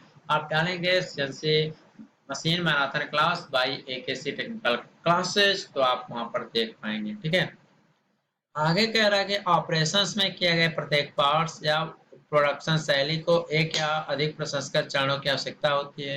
जैसे कि मान लीजिए अगर आपको कोई भी प्रोडक्ट बनाना रहे तो ऐसा तो है नहीं कि एक ही मशीन पे और एक ही प्रोसेस के माध्यम से होगा, बहुत सारे प्रोसेस आपके उसमें यूज किए जाते हैं। तो वही ये प्रसंस्करण चरण एक कार्य चक्र के दौरान किए जाते हैं, मतलब एक काम पूरा हो जाता है तब आपका दूसरा यूज होता है उसमें। प्रत्येक कार्य चक्र के दौरान एक नया पार्ट आपका बनता जाता है। कुछ निर्माण कार्यों में कार्य चक्र के दौरान एक से अधिक पार्टों का भी उत्पादन आपका कर लिया जाता है। तो ये सब आपके एलिमेंट्स के माध्यम से आप इसमें लिख सकते हैं, ठीक है। बाकी हम तो यही कहेंगे ऑटोमेशन पूछा जाए तो आप पहले ऑटोमेशन के बारे में लिख दीजिए, उसके बाद उसका जो एडवांटेज है उसके बारे में लिख दीजिए। जब भी पूछा जाए ऑटोमेशन के बारे में तब की बात हम कर रहे हैं, एलिमेंट लिखने की कोई आवश्यकता नहीं है। अगर क्वेश्चन पूछा जाता है एग्जाम में कि ऑटोमेशन के एलिमेंट्स के बारे में भी लिखिए तभी आप एलिमेंट्स के बारे में लिखिएगा, नहीं तो बस ऑटोमेशन होता क्या है इसके बारे में लिख दीजिएगा, उसका एडवांटेज क्या होता है उसके बारे में, उसका डिसएडवांटेज क्या होता है आप उसके बारे में लिख सकते हैं, ठीक है ना। तो थर्ड एलिमेंट आपका कहता है कि निर्देशों को सक्रिय कराने के लिए एक कंट्रोल सिस्टम का भी यूज आपका ऑटोमेशन में किया जाता है। जैसे कि यहाँ पर लिखा गया है कि स्वचालित प्रणाली का नियंत्रण तत्व निर्देशों के प्रोग्राम को, परफॉर्मेंस को आगे बढ़ाता है। कंट्रोल सिस्टम इस प्रक्रिया को इसके परिभाषित कार्य को पूरा करने का कारण बनती है जो कुछ निर्माण कार्यों को पूरा करने के लिए होती है। ये सब देखिए हम बहुत सारे इसमें लूप कंट्रोल सिस्टम यूज किए जा सकते हैं, ओपन लूप वाला भी हो सकता है, क्लोज लूप वाला भी हो सकता है। मतलब कंट्रोल सिस्टम का क्या काम होता है आपको हमने ऊपर बताया था, कंट्रोल सिस्टम में कंट्रोल लगे होते हैं, कंपनसेशन लगे होते हैं, आपको हमने ऊपर सब पढ़ाया है। अगर आप सही से देखेंगे तो आपको अच्छे से समझ में भी आएगा। तो आप वीडियो को पूरा देखते रहिएगा, बाकी कोई प्रॉब्लम होती है तो कमेंट कीजिएगा, आपका सॉल्यूशन हम जरूर करेंगे। ओके। अब जहाँ पर हम इसके एडवांटेज की बात करते हैं, ऑटोमेशन का क्या क्या एडवांटेज हो सकता है इसके बारे में यहाँ पर हम थोड़ा सा बातचीत करते हैं। तो एडवांटेज हम देखते हैं, ऑटोमेशन का एडवांटेज क्या है। तो देखिए सबसे पहला एडवांटेज आप क्या लिख सकते हैं, आपके मन में क्या आ रहा होगा। सबसे पहला आप लोग ये लिख सकते हैं कि इसकी जो क्वालिटी होगी, इससे क्या होता है, ऑटोमेशन की वजह से जो प्रोडक्ट की क्वालिटी होती है उसमें सुधार आता है। तो आप लिखेंगे इसकी जो गुणवत्ता या जो क्वालिटी है इसमें क्या आएगा, आपका सुधार आएगा। ठीक है, क्यों सुधार आएगा, क्योंकि भाई मानवीय प्रक्रिया हो नहीं रही है, प्रोग्रामिंग सही से हुई है, प्रोडक्ट जल्दी बनेंगे और इसमें क्वालिटी में आपके सुधार आएगा। सेकंड आपका क्या कर रहा है कि कार्य घंटों में कमी आएगी। क्या आएगा, कार्य घंटों में भी कमी आएगी, मतलब कार्य करने की जो आवर्स है उसमें भी कमी आएगी। ये क्यों क्यों आएगा, क्यों आएगा, क्यों आएगा, क्योंकि मशीनें काम कर रही हैं, मानव नहीं है। इधर उधर मानव का मन भटकता रहता है, आपको भी पता है भटकता रहता है ना। तो ये इधर उधर भटकेगा नहीं, एक बार प्रोग्रामिंग कर दिया जाएगा, काम आपका होता रहेगा। सेकंड के बाद थर्ड आपका कह रहा है कि दुर्घटनाग्रस्त मानव में दुर्घटनाग्रस्त मानव क्षति में कमी। अब देखिए जब मानव काम ही नहीं कर रहेंगे, मान लीजिए अगर मानव काम कर रहे हैं, मनुष्य काम कर रहे हैं, आदमी काम कर रहे हैं, कोई दुर्घटना हो जाएगी तो उनकी क्षति होगी, तो बहुत सारी समस्याएं आपकी उसमें आ सकती है। तो ये सब इसमें कमी आ जाएगी, मतलब आपका कोई घटना इसमें होगा ही नहीं। आगे हम बात करते हैं इसके डिसएडवांटेज की। तो डिसएडवांटेज आपको सबसे पहले यही सोचना है, आप भी एक मैकेनिकल इंजीनियर की तरह काम कर रहे हैं, पढ़ाई कर रहे हैं, तो क्या आपको लगता है कि भविष्य में आपको जॉब मिल जाएगा। आपको लगता है कि जब आपके इसी तरह से जहाँ लेथ मशीन चलाने के लिए 4 या 5 आदमी काम पर लगते थे, वहाँ लेथ की जगह जब सीएनसी आया तो बस एक ही प्रोग्रामर की आवश्यकता पड़ रही है, तो यहाँ पे 4 आदमी कम हुए ना, बस 4 आदमी जॉब करते कि नहीं करते हैं। तो जब सीएनसी मशीन आई तो 4 आदमी कम हो गए, तो बेरोजगारी बढ़ गई। इसी प्रकार से जब रोबोट काम करेंगे तो बेरोजगारी बढ़ जाएगी। तो सबसे पहला आया ये ऑटोमेशन का कि बेरोजगारी का बढ़ना। इससे क्या हो गई कि आपकी जो बेरोजगारी हुई वह बढ़ने लगी। सेकंड आपका क्या आएगा, प्रारंभिक लागत इसकी बहुत ज्यादा आती है। क्यों ज्यादा आती है, क्योंकि सारे काम ऑटोमेटिक हो रहे हैं, इसमें बहुत सारे इलेक्ट्रॉनिक सिस्टम काम कर रहे हैं, तो इसमें क्या लिखेंगे कि प्रारंभिक लागत में आपकी कमी आ जाएगी। थर्ड आपका क्या आएगा, थर्ड आएगा कि मेंटेनेंस कॉस्ट भी अधिक आएगी। क्या होगा, मेंटेनेंस कॉस्ट भी अधिक आएगी। मेंटेनेंस कॉस्ट में अधिक क्यों आएगी, क्योंकि जब प्रारंभिक लागत अधिक है भाई, इसके सारे पार्ट्स महंगे हैं, तो उसको मेंटेन करना भी बहुत अधिक जरूरी हो जाएगा। फोर्थ क्या होगा कि हाई स्किल्ड ऑपरेटर की आवश्यकता पड़ेगी इसको चलाने के लिए। जब ऑटोमेशन सिस्टम आ जाएगा कंपनियों में, मशीनों में, तो हाई स्किल्ड पर्सन्स की भी आपको आवश्यकता पड़ेगी। तो ये सारे इसके क्या होते हैं, एडवांटेज। ठीक है, सॉरी डिसएडवांटेज। क्या डिसएडवांटेज। तो स्टूडेंट इस सेशन में भी हमने बहुत सारे आपके इम्पोर्टेंट क्वेश्चन को कवर किया है। आप पढ़ाई अपनी करते रहिए। अगर कहीं भी किसी भी तरह का कोई प्रॉब्लम आता है तो आप कमेंट बॉक्स में अपना प्रॉब्लम जरूर शेयर कीजिएगा हमारे साथ, ताकि हमें भी पता चल सके कि स्टूडेंट को किस प्रकार की कमी आ रही है, हम कहाँ पर और कितना इम्प्रूवमेंट कर सकते हैं। बाकी आपसे हमारी यही रिक्वेस्ट होगी कि आप चैनल को सब्सक्राइब जरूर करें, अपने दोस्तों में वीडियो को शेयर करते रहें। ओके, चलिए आगे बढ़ते हैं। अगला क्वेश्चन आपका कह सकता है कि मैग्नेटिक टेप से क्या समझते हैं। इस पे टिप्पणी लिखने के लिए आपके एग्जाम में क्वेश्चन पूछा जाता है, तो हम यही कहेंगे ये पूरा एकदम थियोरेटिकल पार्ट्स है, पोथा हम पढ़ते जाएंगे, पोथा हम पढ़ते जाएंगे, आप भी उसको पढ़ते जाइएगा। मन में बैठता है तो ठीक है, नहीं तो 20 लाइन बताएंगे तो 2-4 लाइन तो बैठेगा करेगा। तो जब भी पूछे मैग्नेटिक टेप क्या होते हैं, इसके बारे में 2 लाइन लिख दीजिए, फिर इसके एडवांटेज लिख दीजिए और इसके डिसएडवांटेज लिख दीजिए, आपका काम करने में हो जाएगा। तो आइए सबसे पहले थोड़ा इसके बारे में जानकारी ले लेते हैं कि आखिर ये होता क्या है। देखिए बेसिकली जो मैग्नेटिक टेप होते हैं एक कंटिन्यूअस लंबाई का एक स्टोरेज भंडारण का साधन होता है। जिस प्रकार से आपका मेमोरी होता है 32 GB, 256 GB, 128 GB, उसी तरह से भी एक टेप की तरह होता है, ये भी आपका स्टोरेज का काम करता है। यह आधा इंच चौड़ा और 2400 फीट तक लंबा हो सकता है, परंतु यह अन्य और भी साइज का आपका आता है। ठीक है, ये आपका एक स्टोरिंग एलिमेंट होता है। कौन? Magnetic tape. जब आपको हमने सीएनसी मशीन पढ़ाया था तो उसमें बताया था मैग्नेटिक टेप क्या होते हैं, उसका फिगर भी आपको हमने बताकर दर्शाया था। ठीक है। यह किससे बना होता है? यह प्लास्टिक के फीते से बना होता है। प्लास्टिक के फीते से बना होता है और प्लास्टिक के फीते पर मेटल ऑक्साइड, किसकी? मेटल ऑक्साइड की एक परत चढ़ाई जाती है। देखिए जब भी आप मैग्नेटिक टेप के बारे में लिखें तो आप लिख देंगे कि यह एक स्टोरिंग एलिमेंट होता है, इसका इतना फीट चौड़ा, इतना फीट लंबा होता है, इसमें यह प्लास्टिक का बना होता है और उस प्लास्टिक के ऊपर आपकी मेटल ऑक्साइड की परत चढ़ा दी गई होती है। ठीक है। और विद्युत चुम्बकीय माध्यम से इसमें डेटा को बहुत ही सूक्ष्म सूक्ष्म सूक्ष्म एकदम पॉइंट पॉइंट पॉइंट के रूप में इसमें इसको स्टोर किया जाता है। ठीक है। इन रिकॉर्ड किए गए डेटा को बहुत बार हम पढ़ भी सकते हैं, जिससे आपका एमसीयू पढ़ता है और अपना सारा प्रोसेस आगे करता रहता है। ठीक है ना।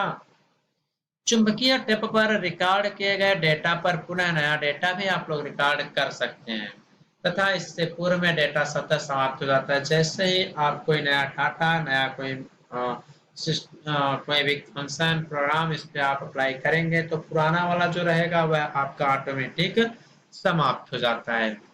आपने पहले कैसेट के बारे में सुना होगा, जब आपके चिप वगैरह नहीं आए थे, मेमोरीज डिवाइसेस नहीं आई थी, तो आप चिप कैसेट के बारे में सुने होंगे। तो चुंबकीय टेप भी कुछ उसी प्रकार का होता था। तो यहाँ पर चुंबकीय टेप की तुलना ऑडियो कैसेट से की जा सकती है, परंतु इसमें महत्वपूर्ण अंतर यह होता है कि ऑडियो कैसेट लगातार चलता रहता है, वो जब एक बार स्टार्ट हो जाता है वो आपका घूमता रहता है घूमता रहता है। लेकिन जो चुंबकीय टेप है आपका रुक रुक कर चलता है। तो अगर कभी कभी कोई एग्जामिनर आता है वाइवा लेने, वह पूछ ले कि ऑडियो कैसेट और चुंबकीय टेप जो मैग्नेटिक टेप है उसमें अंतर क्या होता है, तो आप कहेंगे कि ऑडियो कैसेट आपका लगातार अर्थात कंटिन्यूसली चलता रहता है, जबकि जो मैग्नेटिक टेप है वह आपका रुक रुक कर चलता रहता है। ठीक है। क्योंकि यदि वह लगातार चले तो इससे रिकॉर्ड किए गए सभी डेटा सीपीयू में पढ़े जाएंगे। अगर यह लगातार चलने लगेगा तो आपको एक सीपीयू की भी आवश्यकता पड़ने लगेगी। डेटा बहुत सारे होते हैं, अतः इन्हें पढ़ने के लिए हमें एक बहुत बड़ी सीपीयू की आवश्यकता होगी, जो कि बहुत महंगा होगा और आपका मैग्नेटिक टेप के कई गुना रेट अधिक आपका सीपीयू का पैसा आपका लग जाएगा। अतः सीपीयू में टेप के एक भाग जिसको हम ब्लॉक कहते हैं, जो सीपीयू होता है उसमें एक पार्ट लगा दिया जाता है जिसे हम ब्लॉकिंग के नाम से जानते हैं। वहां पर आपके सारे डेटा को पढ़ा जाता है, उसकी प्रोसेसिंग की जाती है, फिर उसके बाद जब एक ब्लॉक वह पढ़ के कंप्लीट कर लेता है फिर वह आगे बढ़ता है दूसरे ब्लॉक को पढ़ने के लिए। तो मैग्नेटिक टेप के बारे में हमने आपको 4 लाइन बता दिया, उतना आप पढ़ लीजिएगा, आपका काम करने में हो जाएगा। इसके एडवांटेज की अगर हम बात करें, एडवांटेज ऑफ मैग्नेटिक टेप, जो मैग्नेटिक टेप होता है इसका क्या क्या लाभ होता है इसको समझते हैं। सबसे पहला यह होता है कि पुराने टेप पर बार बार नए डेटा आपके रिकॉर्ड किए जाते हैं, मतलब आप चाहें तो बार बार इसका यूज आप लोग कर सकते हैं। दूसरा है कि इसमें सीपीयू में डेटा स्थानांतरण जो गति होता है बहुत फास्टली होता है, आप इसमें डेटा को स्थानांतरित बहुत तेजी से कर सकते हैं। अगला क्या होता है कि इनकी कीमत जो होती है अन्य टेप की तुलना में बहुत ही कम होती है, मतलब इनका जो कॉस्ट होता है वह अन्य टेप रिकॉर्डर की तुलना में कम माना जाता है। अब बात करते हैं इसके हम डिसएडवांटेज की, तो इसका डिसएडवांटेज यह है कि इस पर संचित डेटा केवल एक ही बार पढ़ा जाएगा और वह मशीन के माध्यम से पढ़ा जाएगा। अगर आप इसको एक बार पढ़ लिए हैं तो दूसरी बार ऑटोमेटिक इरेज हो जाता है जब आप कोई नया डेटा उस पर लिखते हैं, और यह केवल मशीन ही पढ़ जाएगी, मनुष्य इसको नहीं पढ़ सकते, यह इसका डिसएडवांटेज होता है। सेकंड है कि इसमें बीच में रिकॉर्ड जोड़ना या घटाना बहुत ही कठिन होता है। अगर बीच में रिकॉर्डिंग करते समय, स्टोरिंग करते समय कोई गलती हो जाती है तो आप ये सोचें कि मैं उसको फिर से सही कर लूं, तो यह कर पाना बहुत ही कठिन काम होता है। थर्ड है यह केवल श्रेणीगत माध्यम के रूप में ही कार्य करते हैं, मतलब आप सोचें कि मैं एक पार्ट से सीधे 5वें पार्ट पे पहुंच जाऊं तो ऐसा नहीं होगा। वह एक पार्ट है और आपको 5वें पार्ट पे जाना है तो आपको वह दूसरे पे ले जाएगा, तीसरे पे ले जाएगा, चौथे पे जाएगा, तब लास्ट में आपको 5वें पर ले जाएगा, क्योंकि यह सीरीज में काम करते हैं। ठीक है। तो यहाँ पर आपको हमने मैग्नेटिक टेप के बारे में भी बता दिया। ठीक है। अब बात करते हैं आगे आईसी के बारे में, जिसे आप कहते हैं इंटीग्रेटेड सर्किट। देखिए क्या होता है आपके एग्जाम में मैग्नेटिक टेप, आपने अगर इंपॉर्टेंट क्वेश्चन सीरीज देखा होगा तो आप वहां पर देखे होंगे मैग्नेटिक टेप एंड आईसी में आपका अंतर लिखने के लिए एग्जाम में पूछा जाता है, या इन दोनों पर टिप्पणी लिखने के लिए भी आपके एग्जाम में पूछे जाते हैं। ठीक है। तो जैसे कि नाम से आपको पता चल रहा है, अगर आप being a मैकेनिकल इंजीनियर, अगर आप मैकेनिकल इंजीनियर हैं तो आपको ये पता होना चाहिए कि आईसी वगैरह आप लोग नहीं पढ़ते हैं, ये सब पढ़ते हैं आपके सीएस वाले, इलेक्ट्रिकल वाले, इलेक्ट्रॉनिक्स वाले। तो लेकिन अब आप चला रहे हैं सीएनसी मशीन, तो उसमें पड़ गया आपके आईसी का यूज। तो अब आईसी का यूज पड़ गया है तो इसको थोड़ा जान लेते हैं। इसका फुल फॉर्म होता है इंटीग्रेटेड सर्किट। यह क्या होता है? यह एक संपूर्ण इलेक्ट्रॉनिक परिपथ होता है जिसमें सक्रिय एवं निष्क्रिय कंपोनेंट को एक ही सिलिकॉन क्रिस्टल की चिप पर बनाया जाता है।